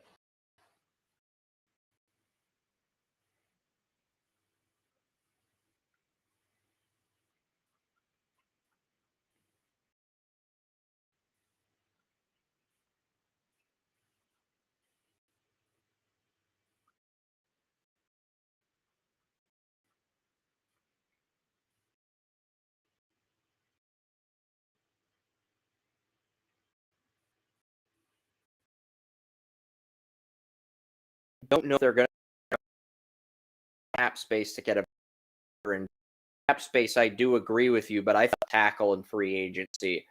DeJuan Jones, I love him as a right tackle, but I think he's a bottom 10 left tackle. I think he's a top 15 right tackle, but I think he's a bottom 10 left tackle. But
offense unless they love a player on defense and bypass a quarterback. And I don't think the Browns are going to bypass shitters. They get a king's ransom of picks from either the Giants or the Raiders. So that would be my stance there. All right, we're back on Restream, and that's good. So we're back on Talk. Okay. No. No. There we go. There, you can hear me now, Joey. Hopefully, TalkShoe doesn't unmute me again.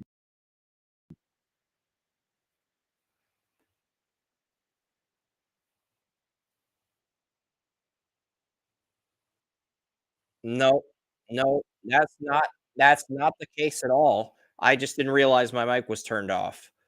But yeah, looking at the Browns, they're going to go offense multiple rounds. I think they got to go with a left tackle at the second round if they take a quarterback at 2.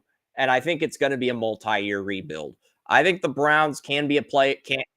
Problem is the Browns are going all in at the poker table. I don't think they can. Think if the Browns can, can I finish, please? I've been on mute for.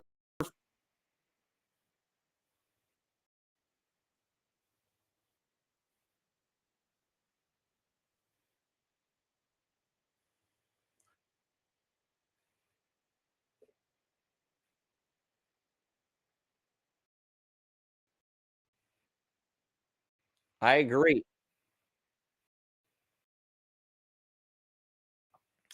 May take multiple drafts. It is a deep guard draft. It's not a very deep left tackle draft. If you get a guy like Connerly and Erskine guard in round 3, then I think we can have a conversation about maybe the Browns getting this right. But it feels like the Browns are going to have a multi-year rebuild in the sense where I don't think they can make the playoffs this year, even with a draft. I think 7-10 or 8-9, what Jake Trotter proposed, is probably the best case scenario. But I do think if the Browns and next offseason, they can win the division. But they have to dominate this offseason and the following offseason in 26. If they dominate both of those off seasons, they don't trade Garrett, they don't trade Ward, I think they can win the division 6.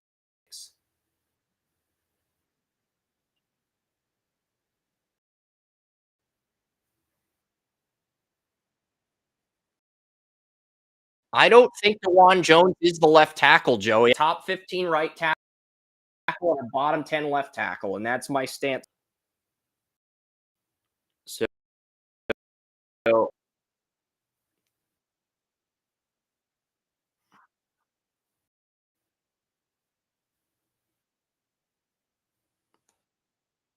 I don't think it'll matter at the end of the day. I think even if he keeps his weight down, he will struggle at left tackle. He'll be good at right tackle, but he'll. That's kind of where I stand with DeJuan Jones.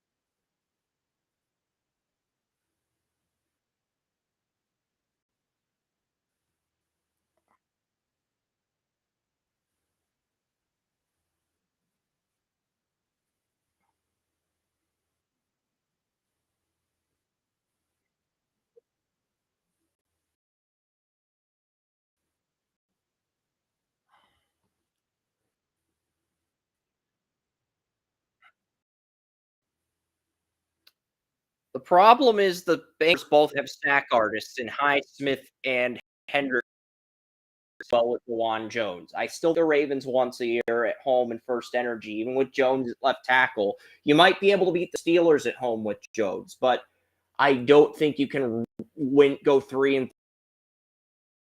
or 4 and left tackle. I don't. I think you can go with that tackle, but not as your left tackle.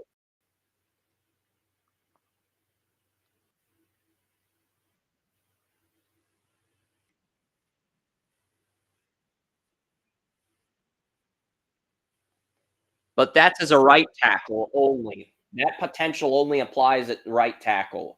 I don't think he's the player he is at left tackle.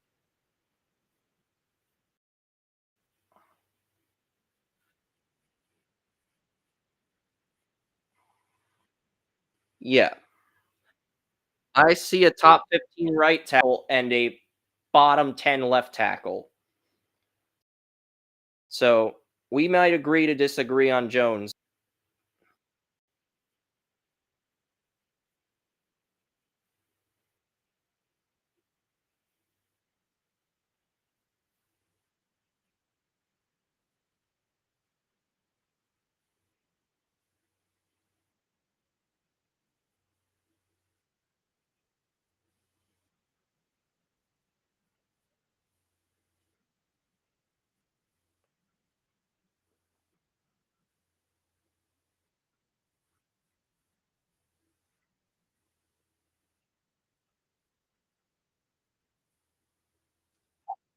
I think he's closer to Smith than Brown Jr.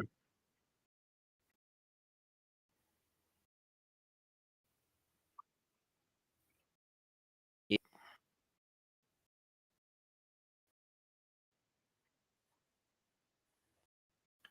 Yeah. We'll get to the 'cause the Browns, they do have a lot of defensive players back,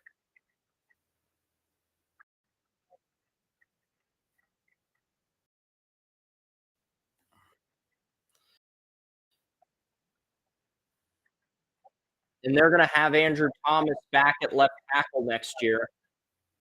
They're gonna have Andrew Thomas back at left tackle. They've got Malik Neighbors. They could end up drafting Travis Hunter and trading back into the first round for Jalen Milroe. They got Illuminor back at right tackle. Evan Neal's on the final year of his rookie deal. Um, so they got some pieces back. Wandale Robinson's back. No, you're not gonna. No, no, no, no, no. Spot track. You're not gonna change teams on me. You're not gonna be a dickhead and change teams on me just because you think Joe Schoen's a shitty GM. Spot track. I agree. Joe Schoen is a shitty GM, but you're not gonna change teams on me just because he's a shitty GM.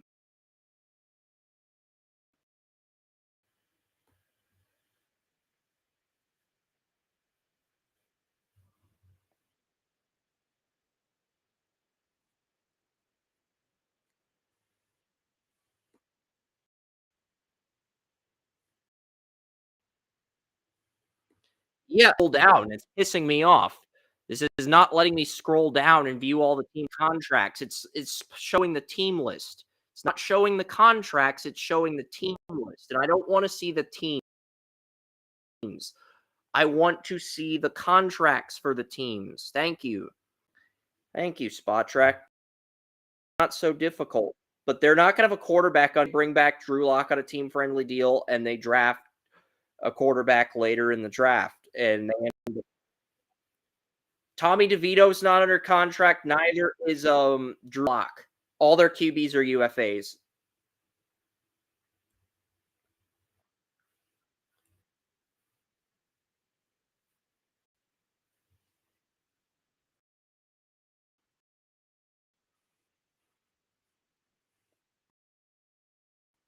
Well, the Browns technically have Deshaun Watson. They do not count.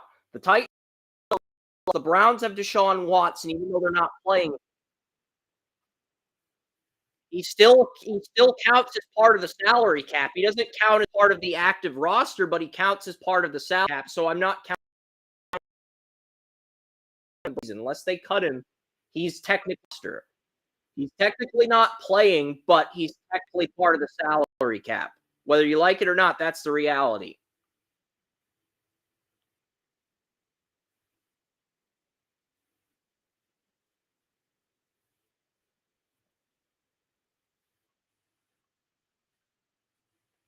Yes.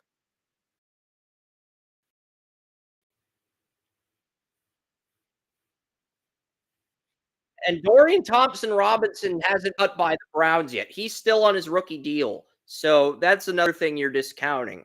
He's still on his rookie deal. So So the Giants are the only team in the top 3 without a QB. Even if you discount Watson, DTR is still on a rookie deal for 2 more years. So the Titans have Levis on a rookie deal for 2 more years as well. So the Giants, the only team in the top 3 without a quarterback. I think they bring back Locke and they draft a QB at 3. Or if Sanders and Ward go 1 and 2, I think you're looking at Travis Hunter and a trade up for Jalen Milroe. And it's Milroe sitting behind Locke to begin the year and then becoming the guy once Locke screws up. That's probably what you're looking at. And Neighbors and Robinson would be the 1 and 2. Hyatt would be the number 3. Or Hyatt would be the number 4 if they play Travis in the slot. Greg Dulcich, Dane Bellinger, Theo John on the Giants. The Giants got Greg Dulcich. That's news to me. I know the Broncos cut him, but I didn't think the Giants acquired him. So that is news to me. I didn't know Greg Dulcich was on the Giants. That is news to me. I'm sure that's news to you as well.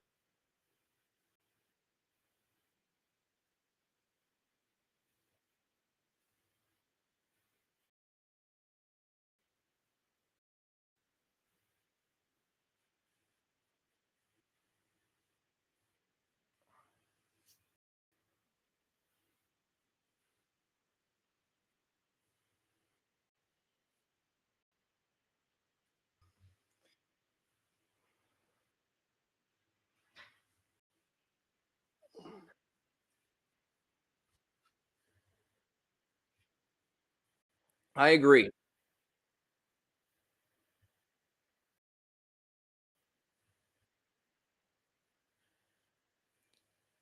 And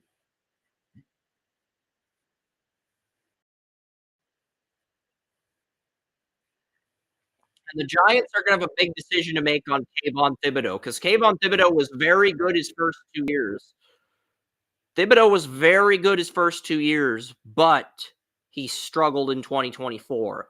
I think Thibodeau gets a 5th-year tender, but he doesn't get extended because he would have had to have a 3rd dominant year in a row to get that extension, and he didn't have that 3rd dominant year. So I think he gets the 5th-year tender, but he doesn't get an extension. That's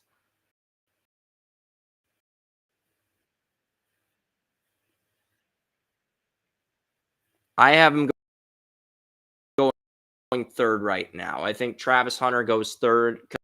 Right now, the Giants' number 1 corner is Deonte Banks. He had a promise to, got beat by a lot of number 1 receivers in coverage this year. So I think Hunter becomes the number 1 corner and Banks becomes the number 2 for the Giants. And that really, they can keep Andrew Phillips at nickel.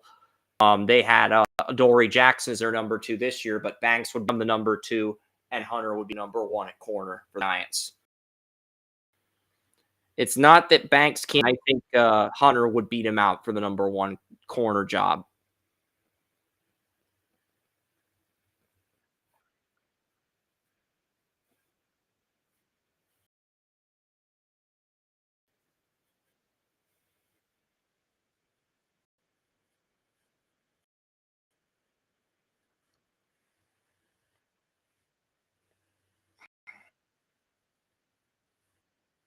I think the Giants, because Charlie Campbell pitched a scenario where the Giants trade up with the Bills for, but do they bring back Drew Lock or do they go out and get somebody pricier like a or a Kirk Cousins?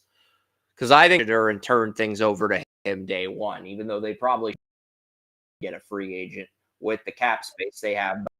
But I think they're going to.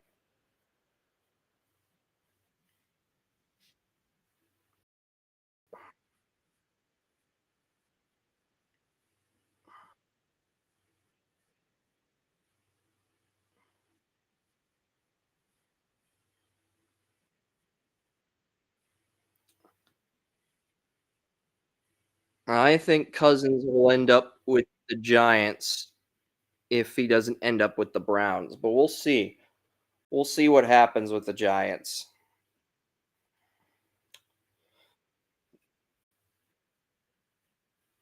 And then we got the Patriots at 4. Then we got the Patriots at 4. I'm not gonna go over all the contracts for all the teams. I will go over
Drake May is just that good, Joey. Drake May was just that good. The people that Drake May was that good, and Jacoby Brissett was that bad. And we tried to warn you in the offseason, even though you wanted to give Brissett the benefit of the doubt.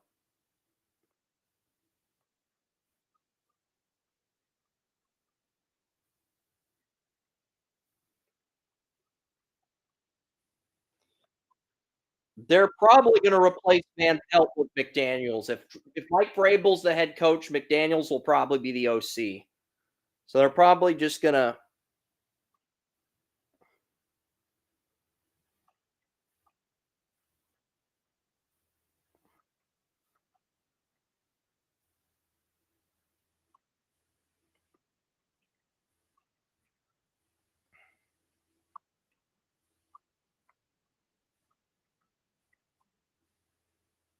It's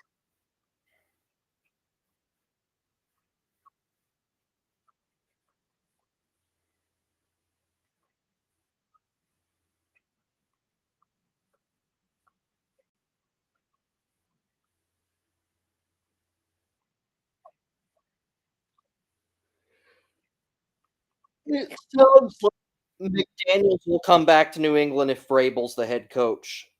And if Ben Johnson's the head coach, he will probably call plays on offense. So that's kind of what I'm thinking will happen. It'll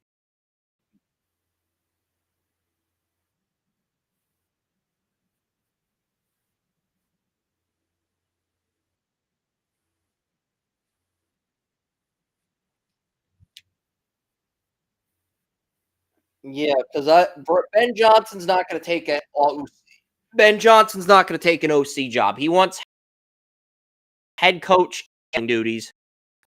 I don't know if the Patriots are going to pick him. I think they're.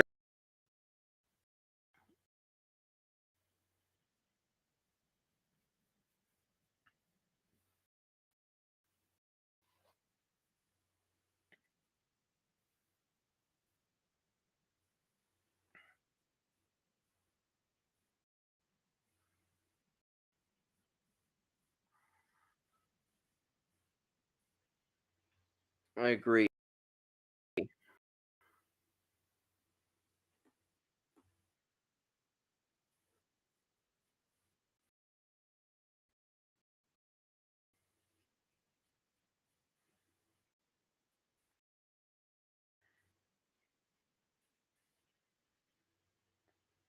Yeah, Drake May and Joe Milton.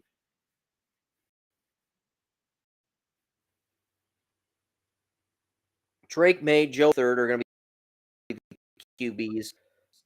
I think you know Vrabel might give Kraft an ultimatum. Here's the thing: Vrabel is not going to want to wait until after the Super Bowl to get his staff guys he wants in, and Kraft's going to have to decide: do I want to wait this out in Ransom and Mike Vrabel, or do I hire Vrabel now and let his team in? Because I think that's what's going to ultimately end up happening with the Patriots. Because Ben Johnson, if you hire him, you will not be able to hire him in New England until after the Super Bowl. And Vrabel already knows that. So Vrabel's probably giving Kraft an ultimatum. Bring me in now. I bring my staff in now. Think it over this weekend and get back to me next week. That's probably how last week's meeting went down. Because he already knows they're probably hiring Ben Johnson over him. And Vrabel's the only coach that can be legally hired right now.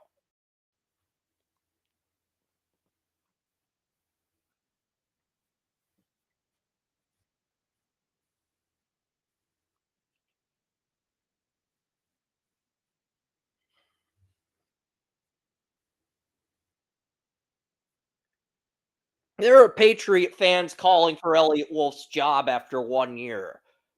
It's like, guys, calm the F down. It's 1 year. We haven't really.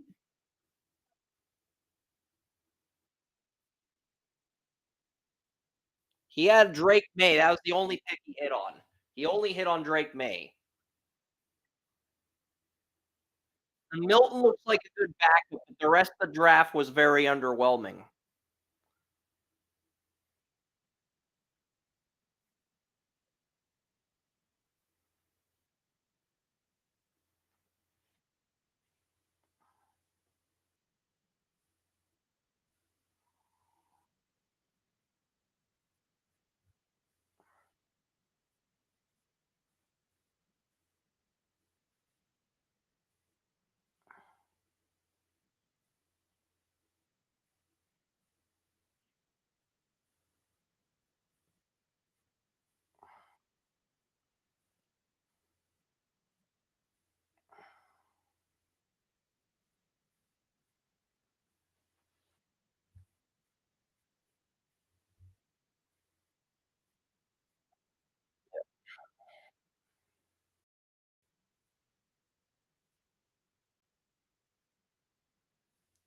Let's talk about the con. We've spent we've spent with the coaching process should not overshadow the contracts. I get it. The coaching process is way more appealing to you than who's under contract with the Patriots. But we can't over contract with the Patriots either.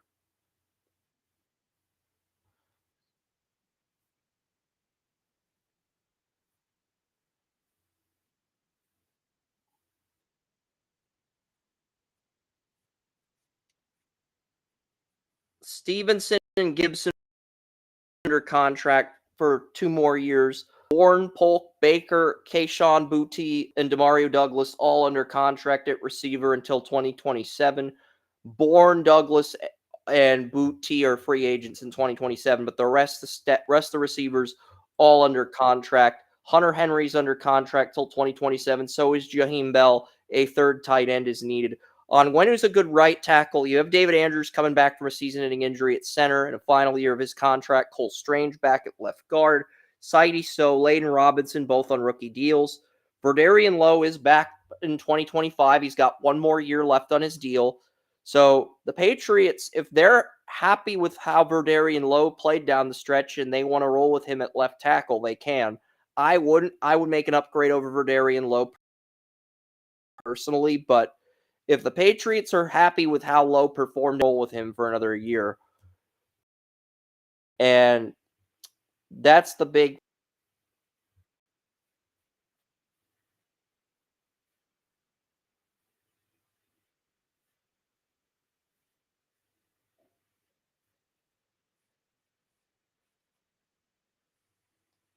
Aiden Wallace. I like the weapons the Patriots have. Patriots have good weapons. The receivers they have are better than advertised. There's not a true number one on the team, but I feel like everybody's either a number three or a number two. And that variety makes it very difficult to game plan against the Patriots as Drake May grows and gets better.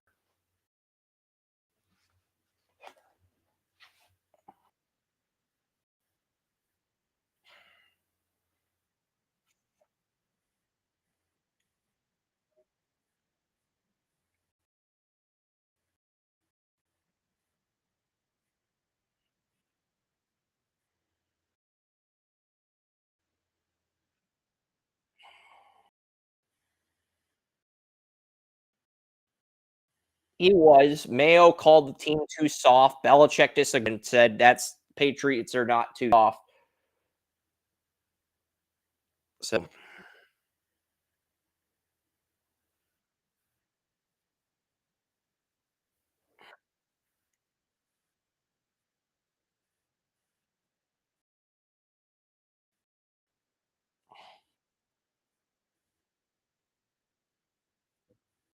I agree.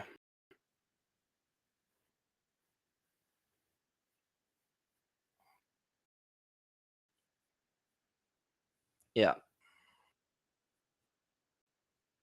Christian Barmore, God show Keon White will be back next year.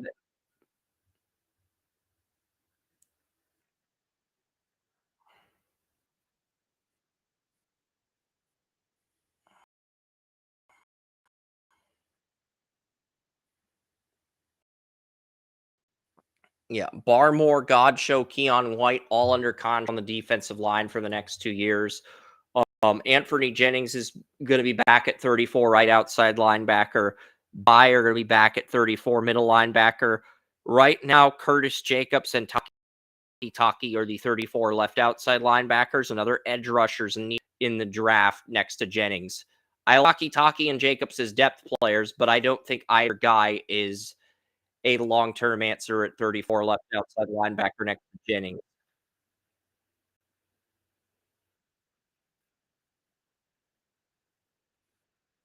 He's not the leader of that defense, though. That's the problem. Bentley had 2 seasons with 100 tackles, and Tavai's also been very good for New England.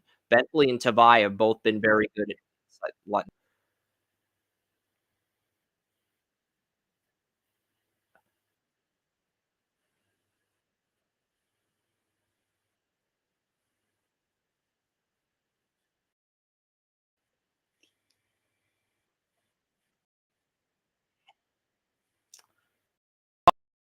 Taki was a depth piece. A good depth piece, but a depth piece. That's all he was. Taki was nothing more than a depth piece for New England.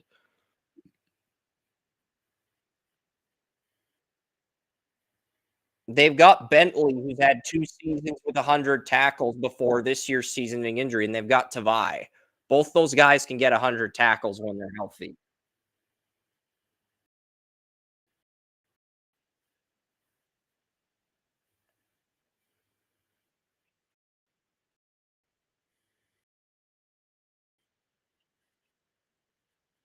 The reason their defense struggled this year was injuries more than anything else.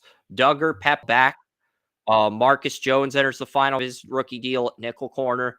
And that some of the guys like Isaiah Bolden and Alex Austin both looked really good at corner in relief of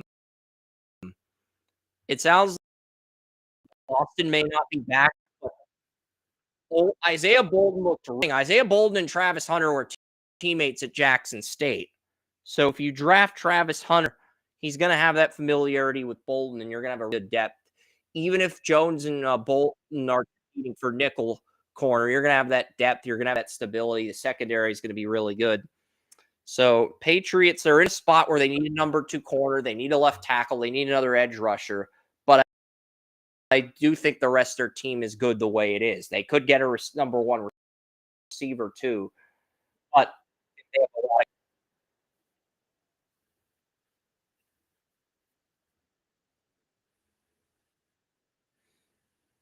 of Hunter might fall to their lap. I don't think it's likely, but I think it's possible. Hunter could fall to New England at 4 if it depends. It depends on how the top 3 goes.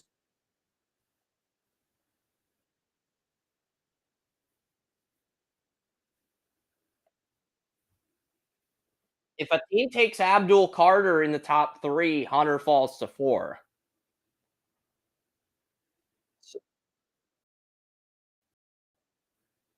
And the only way I see that happening is if the Browns take Carter at 2 and Giants both end up with QBs.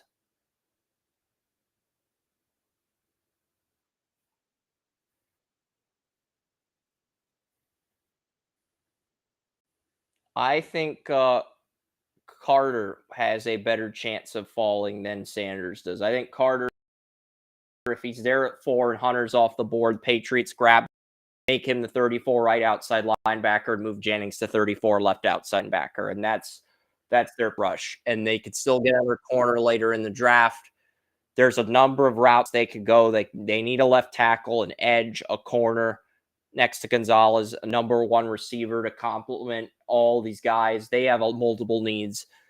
They're going to have to address one of each of those needs in both free agency and the draft the next 2 years if they want to be competitive by 2026 when Drake May enters year 3. So but they do have the most cap space of any team in the league. It'll be interesting to see how Elliott Wolf manages that. John Parker Romo's going to be under contract with the Patriots. Sly is a UFA. I think the Patriots could end up drafting a kicker too. Marcel Dial. Next team we're going to preview is the Jaguars. Next team's contracts we're going to be looking at is the Jaguars.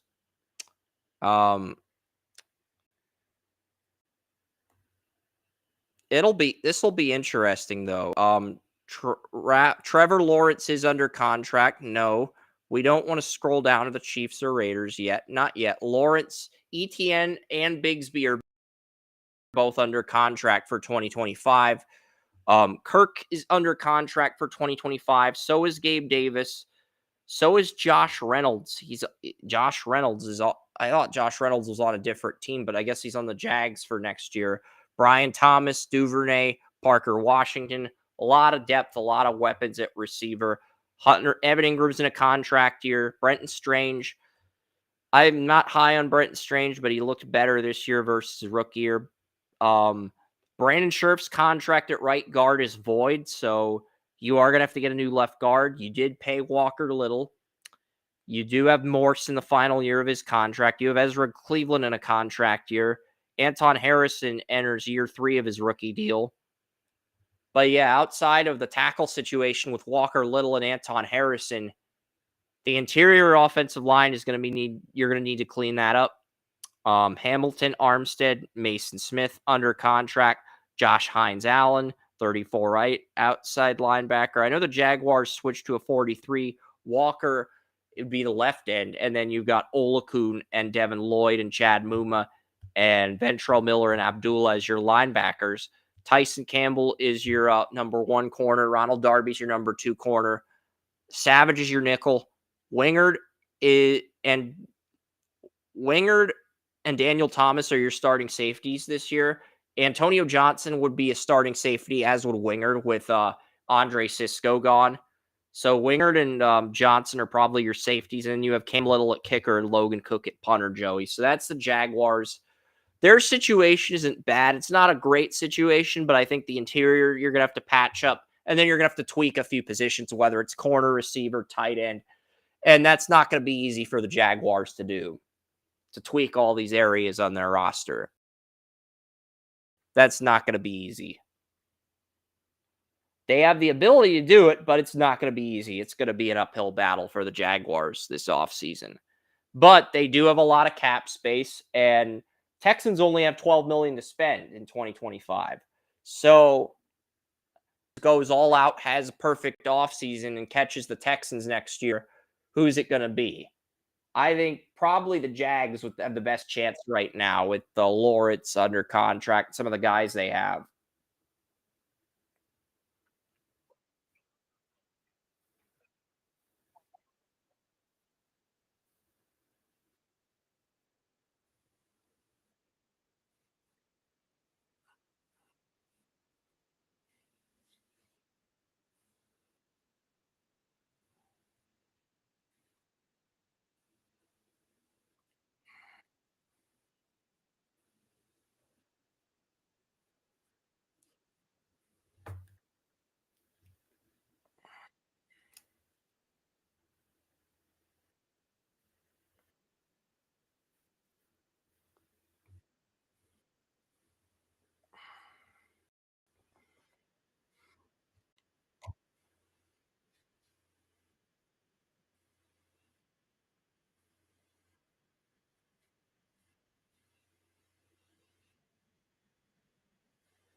If they made an Aflac commercial with Nick Saban and Travis Etienne and a baby, Etienne would fumble the baby would start crying, and then the Aflac duck would show up, and the duck would end up cheering up the baby.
Yeah, and as far as I got a comment in the chat room, how many MLS training camps are open? Only one's open. Most of the camps don't open till Monday. The Rapids open up camp today, but it's weird because Sam Bassett, the player that we mocked in the top five, signed a homegrown deal with Colorado. So Alex Harris has Wathuna and Sam Bassett, who we also had in the top five along with Harris, as players to build around. And they traded for Ian Murphy. The only thing the Rapids need now is a goalie.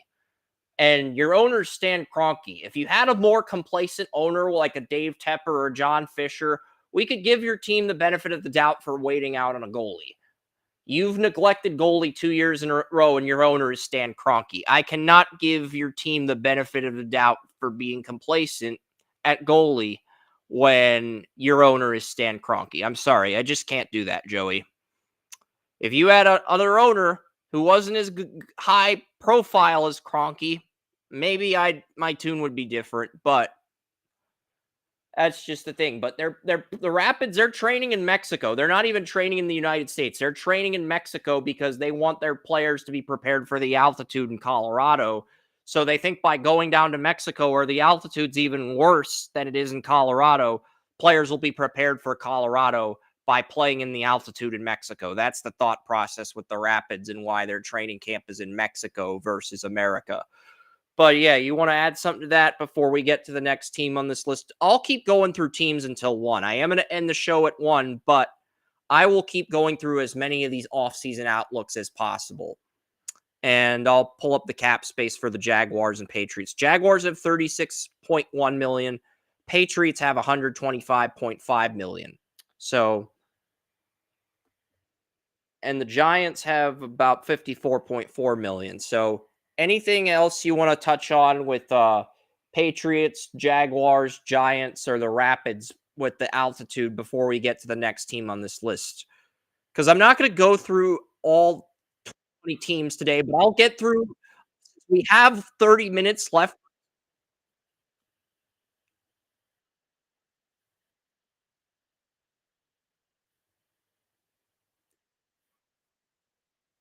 Okay. But here's the thing, I'll go through the Raiders because the Raiders picked 6th in the draft. I'll go through their contracts. I wasn't planning on going through more than 5 teams with the contracts today, but since we have the order for the first 10 teams in the group mock, we'll go through the Raiders now because we do have a window of opportunity where we can go through them, and then we can continue this conversation next week with certain teams. But we'll stop the show at 1. Gardner Minshew, I could screen share the contracts. I am not screen sharing the contracts on Restream. If you guys want me to screen share some of these contracts, I can. Otherwise, I'll just read through what I'm seeing and go through the contracts that way. But yeah, the Raiders have Aiden O'Connell, Minshew, and Carter Bradley under contract. Minshew signed a 2-year deal with the Raiders, not a 1-year deal. So I do think the Raiders buy him out of that, but at the same token, they might not. Zamir White's back, Dylan Lobb, Sincere McCormick's back. Sincere McCormick's an ERFA, so he's an ERFA in 2026 and RFA in 2027.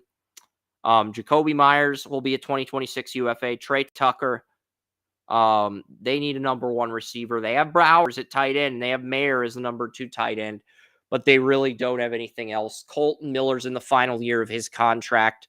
He's going to be 30.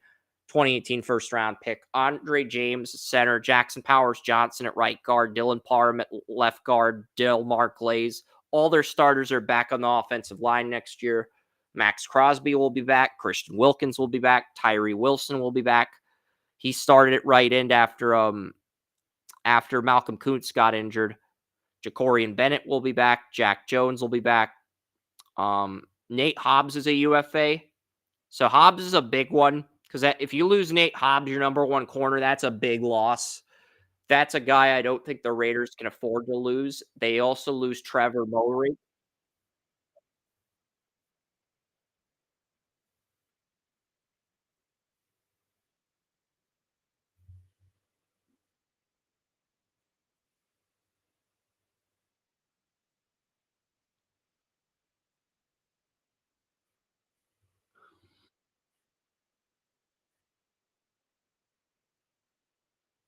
Yeah, they are probably going to move somebody. They are probably going to move one of their core players on offense or defense because Robert Spillane's a UFA in addition to Nate Hobbs, their middle linebacker. Divine Diablo apparently is a UFA too. He was a 2021 third round pick. So Divine Diablo, Robert Spillane, Trevor Morig, Marcus Epps at strong safety, and Nate Hobbs. So they lose 5 starters to free agency, Joey, and they do have money to bring some of these guys back, but it just feels like the Raiders have a lot of holes at a lot of different positions. And the Raiders only have the Raiders have 107.9 million. They have the most cap space outside of the Patriots. In fact, the Patriots and Raiders are the only teams with over 100 million in cap space right now. That's it. Those are the only teams with over 100 million in cap space, the Raiders and the Patriots. So both of those teams, I expect them to be very active in free agency. And I do think either Max Crosby or Colton Miller gets traded because those are really the only 2 players that you can trade and get value for, whether it's another day 2 pick or another day 1 pick.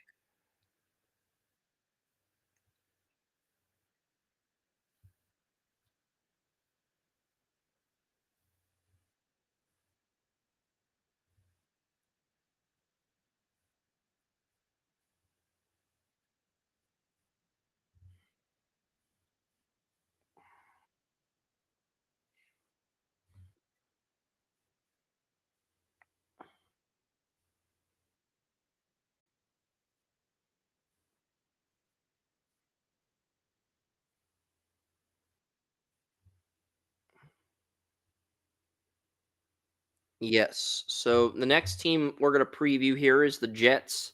I did not think we would get this far. Um, I'll go over teams until 1 p.m., but I think the big question with the Jets is what happens with Aaron Rodgers. I think Rodgers is going to retire.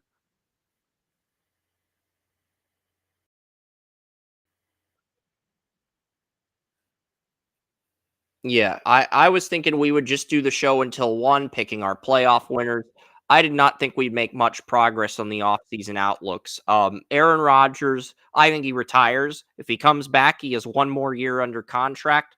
Um, 20 26, 27, and 28 have been voided years in Aaron Rodgers' contract. So he has 1 year if he comes back. If he doesn't, he probably retires a Packer. And you're looking at Tyrod Taylor and Jordan Travis for next season, unless you draft a quarterback.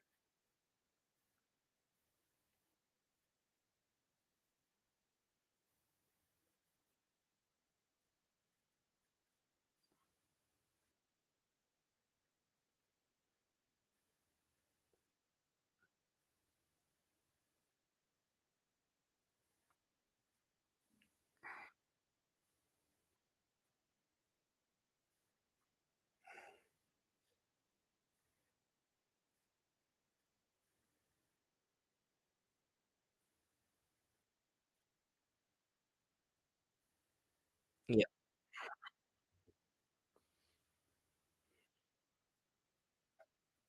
Yeah, and the reason I wanna end this at 1 is because there's gonna be a very entertaining hockey game on ABC between the Boston Bruins and the Florida Panthers at 1 p.m. So I am gonna probably watch that before the playoffs, and then the NFL playoffs start right after that.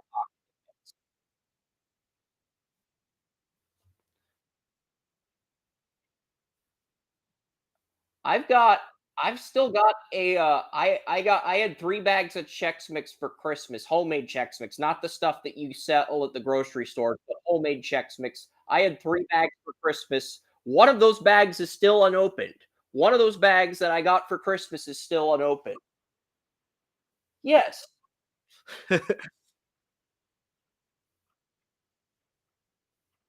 That's the stuff with the Worcester sauce and the corn Chex, the wheat Chex, the rice Chex, the pretzels, the peanuts, the Worcester sauce. It is much better than the Chex Mix with with the pita chips in them, the bagel chips in them that you get at Walmart, homemade stuff.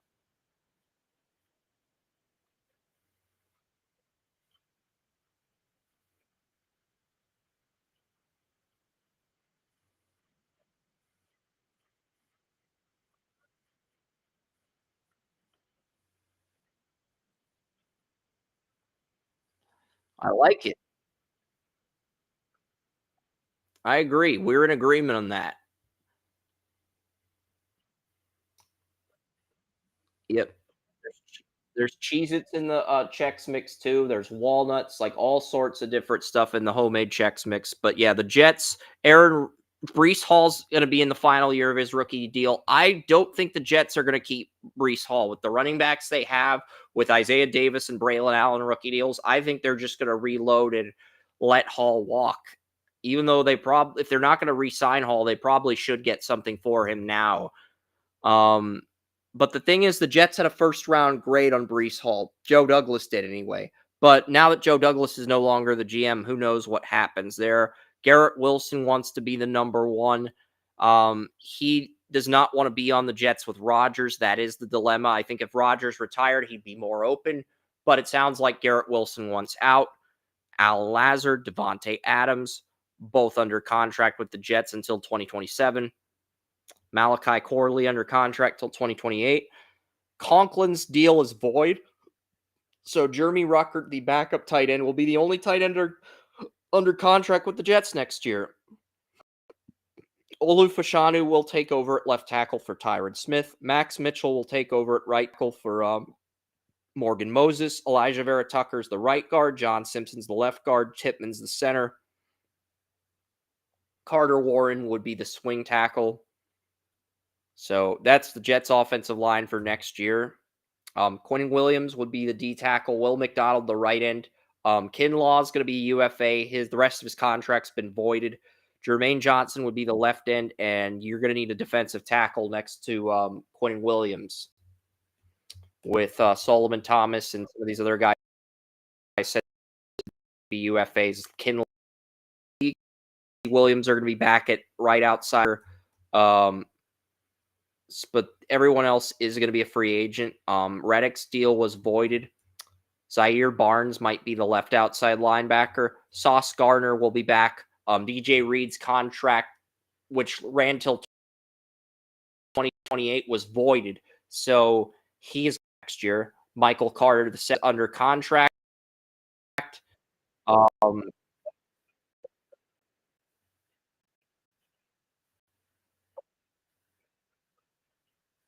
he's probably going to get more than Surtain. I want to look at Patrick Surtain's contract and see, because that's probably an estimate of what you're going to have to pay Sauce Gardner. Surtain's contract with the Broncos got extended.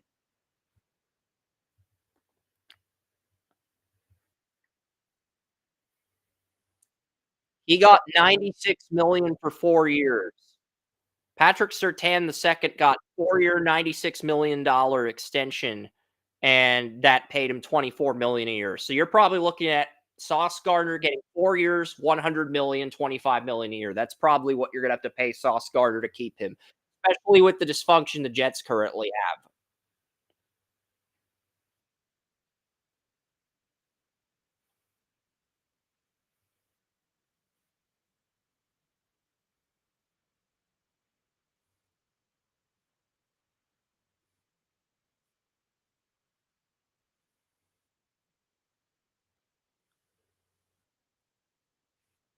Yeah.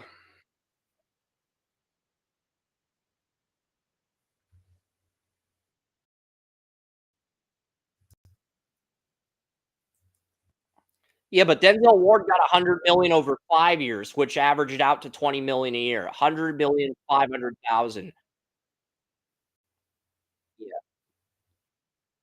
But I think Sauce Gardner's probably getting 25 million over 4 years. I think that's probably have any leverage because it's the Jets and because they've been terrible. He'll resign, he'll stay loyal to the team, but you're paying him on his terms. And the thing with Surtain is the negotiations were drawn out until the opening week of the season. Whereas with Sauce Gardner, you're gonna have to pay him as soon as he's eligible to get paid, and you're gonna have to pay him what he wants on the top. Otherwise, he's gonna consider leaving.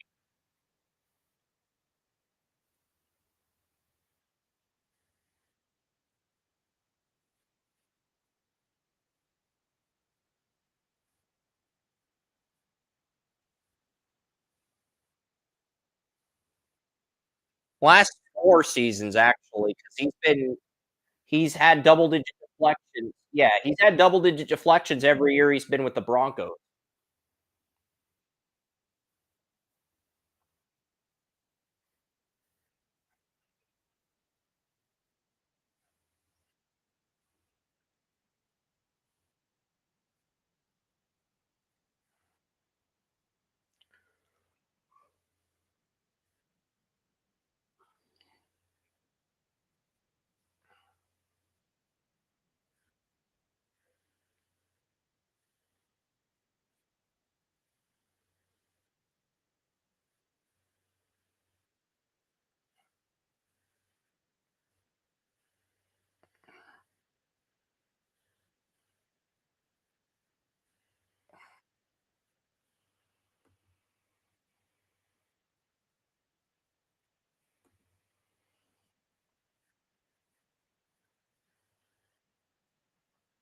Yeah, and the Jets, the reason they voided Reed's contract is to extend Michael Carter Jr., who was in the 2021 NFL draft. They're paying him 12,250,000, which I don't agree with. I would have just kept Reed and moved on from Carter. Yeah, Michael Carter second. He was paying him 12,250 years. I don't agree with that, but on the nickel corner, 12 million. I would have just kept Reed on his current deal and moved on from Michael Carter the second. Yeah, I would have just kept Reed on the current deal he was on instead of voiding his deal and not paying Michael Carter and letting Carter walk.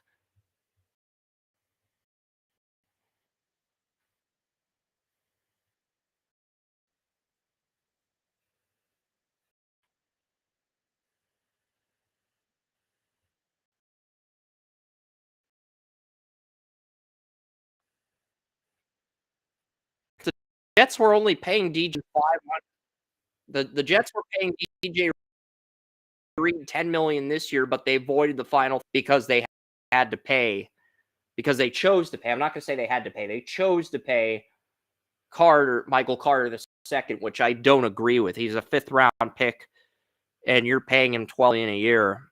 And you got Stiggers on a rookie deal, Quantigers. You've got Bernard Converse. You've got some guys that are okay. They're not great, but certainly they are better value than Carter at 12 million because that's going to hamper your cap space and limit your ability.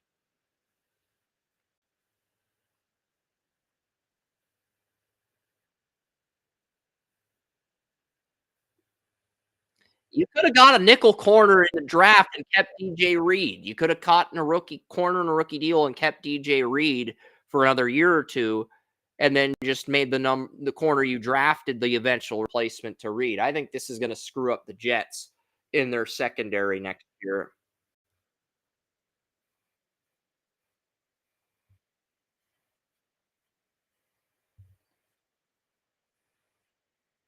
It's almost like Woody Johnson's playing Madden franchise mode. Woody Johnson's like, DJ Reed's about to turn 30. His Madden playing. Ho, ho, ho, ho, ho. Michael Carter Jr. needs to go up. Ho, ho, ho, ho, ho.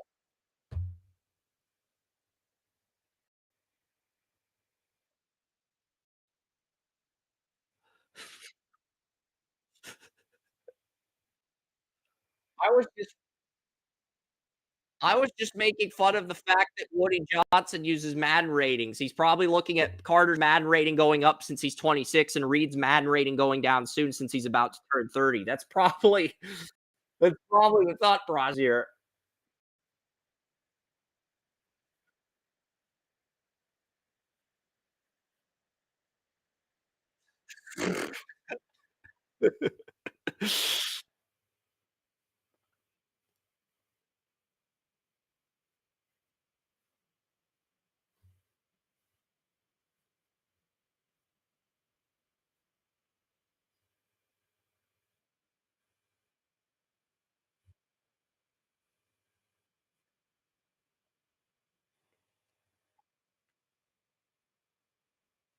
Yep. And yeah, and the Jets only have 28 million in cap space for next year. So if they pay Sauce Gardner 25 million a year, that will affect them in 2020. They have to pay Sauce Gardner 10 million for 2025. So that will not affect the Jets cap space until 2027, the Sauce Gardner extension. But it will take a chunk of your salary cap away. A big chunk. It'll take a fourth of your salary cap away if you're paying him 25 million a year. But that is the year contract expires as well.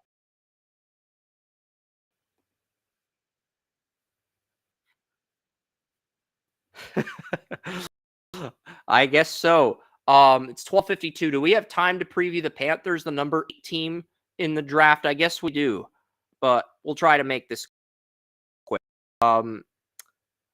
Panthers, Bryce Young enters next year. Andy Dalton's contract is void. The third string quarterback, Jack Plummer, is under contract for 25 as the backup. Miners, Chuba Hubbard, Jonathan Brooks are all under contract in 2025. Adam Thielen, final year of his contract in 2025. Jalen Coker will be a sophomore. The other receivers are all free agents. The other receivers, whether it's David Moore or whoever, they're free agents. But Leggett, Thielen, and Coker are back. Jatavian Sanders will be the only tight end under contract with the other two tight ends. The other two tight ends, the Notre Dame guy, Tom Tremble, and Ian Thomas, are both free agents. Taylor Moton's in the final year of his contract at right tackle. He is going to have have to restructure. As much as I like Taylor Moton, I do not think he is worth 31 million. I do think he's a good right tackle, but he's worth about half of that.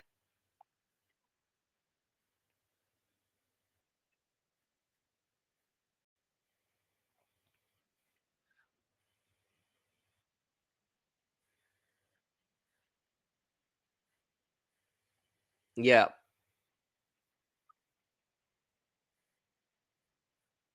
Yep. Yep. Yeah. And they've got the right coach, I think, and, the fact that they pushed the Chiefs, the Eagles, and the Buccaneers to their limit in home games, there's a lot to be encouraged about. Hunt, Damian Lewis, Ekwonu, Moton, all under contract. Panthers do need a center, though, on offense. Derek Brown will be back at 34, right end next year. Um, you have a Sean Robinson at 34 left end and Tuttle at nose tackle. So the defensive line is going to be okay. Clowney is back for 2025. So is DJ Wanham. Yeah.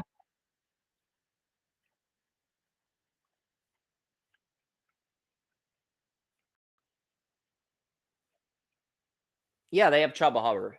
Chuba Hubbard got extended in the regular season. He got a contract extension. They have all three running backs back. Miles Robinson. Yeah. Yep. Josie Shaq Thompson's a UFA. His contract's been voided. He had one more year left, but they voided his contract. So that means Trevin Wallace did enough as a rookie to Shaq Thompson. Trevin Wallace, third round pick out of Kentucky. He did enough to supplant Shaq Thompson as a starter, I guess, since they voided Shaq Thompson's contract due to his age, due to the fact he's 31. He's coming off 2 season-ending injuries at inside linebacker. I kind of anticipated this. I'm not surprised, but Wallace is only 22, and because he did so well in relief of Thompson, they are just moving on from. Yeah, yeah, yeah. I was figured they release him in the offseason. They wouldn't void the contract, but they did. But Wanham and Clowney are back. Jewell and Wallace are back as the starting inside linebackers. And then you're going to have J.C. Horn in the final year of his rookie deal. Michael Jackson's gone. Michael Jackson, the number 2 boundary corner, he will be a UFA. You're going to have Dane Jackson, Caleb Evans, and Cha Smith Wade competing for number 2, number 3 cornerback roles. And J.C. when his deal's up.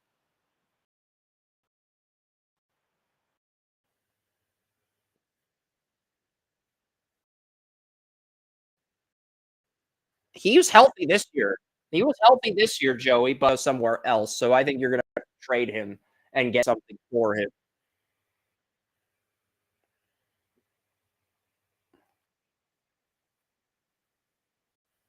Yeah, but that's still better than what he's did in 22 or 2021. It's still better than what he did in 23.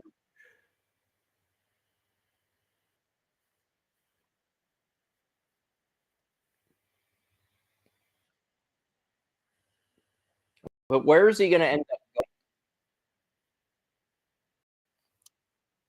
Yeah, and part of that's due to the fact that Dave Tepper trades up for a backup left back in the MLS draft. He leaves his 2 number 1 picks in the MLS draft unprotected, and he's made some bad decisions as an NFL owner too. So part of that's it is what it is. And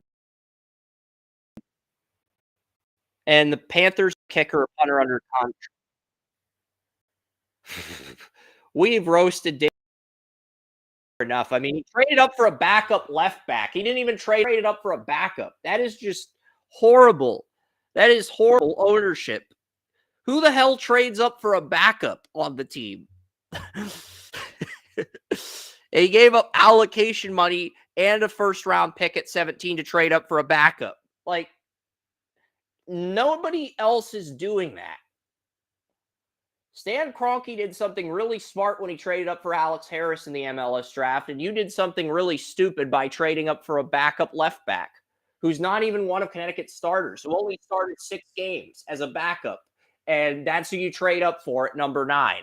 That is just not – even Joey would not have traded up for that player. He might have traded up, but he would not have traded up for that specific player, a backup with only 6 career starts at left back. That's not a player Joey's trading up for in the MLS draft, especially when Ian Smith, his number 3 player, is still on the board. So, it's just, I don't have any words for how bad of a decision that is. How much cap space do the Panthers have? We'll look at that. Do we have time for number 9? We'll save number 9 for next week, I think. It's 12:58. Um, I'm asking if we have time. I don't think we do. Number 9 is the New Orleans Saints. They have a ton of salary cap problems. And I'm just not going to I'm just not, even though I do have a minute left, I'm just not going to dive into the state salary cap problems right now, Joey. The fact that we got through 8 teams instead of 5 is a win, I think. And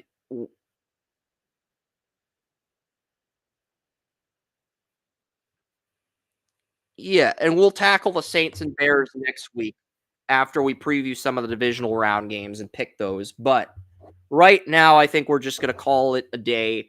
And yeah, you can rewatch this episode on TalkShoe, and it'll be available on YouTube. So thank you guys so much for tuning in. Enjoy this week's NFL playoffs, and if you're into hockey, enjoy the Bruins Panthers game that's about to start on ABC. See ya.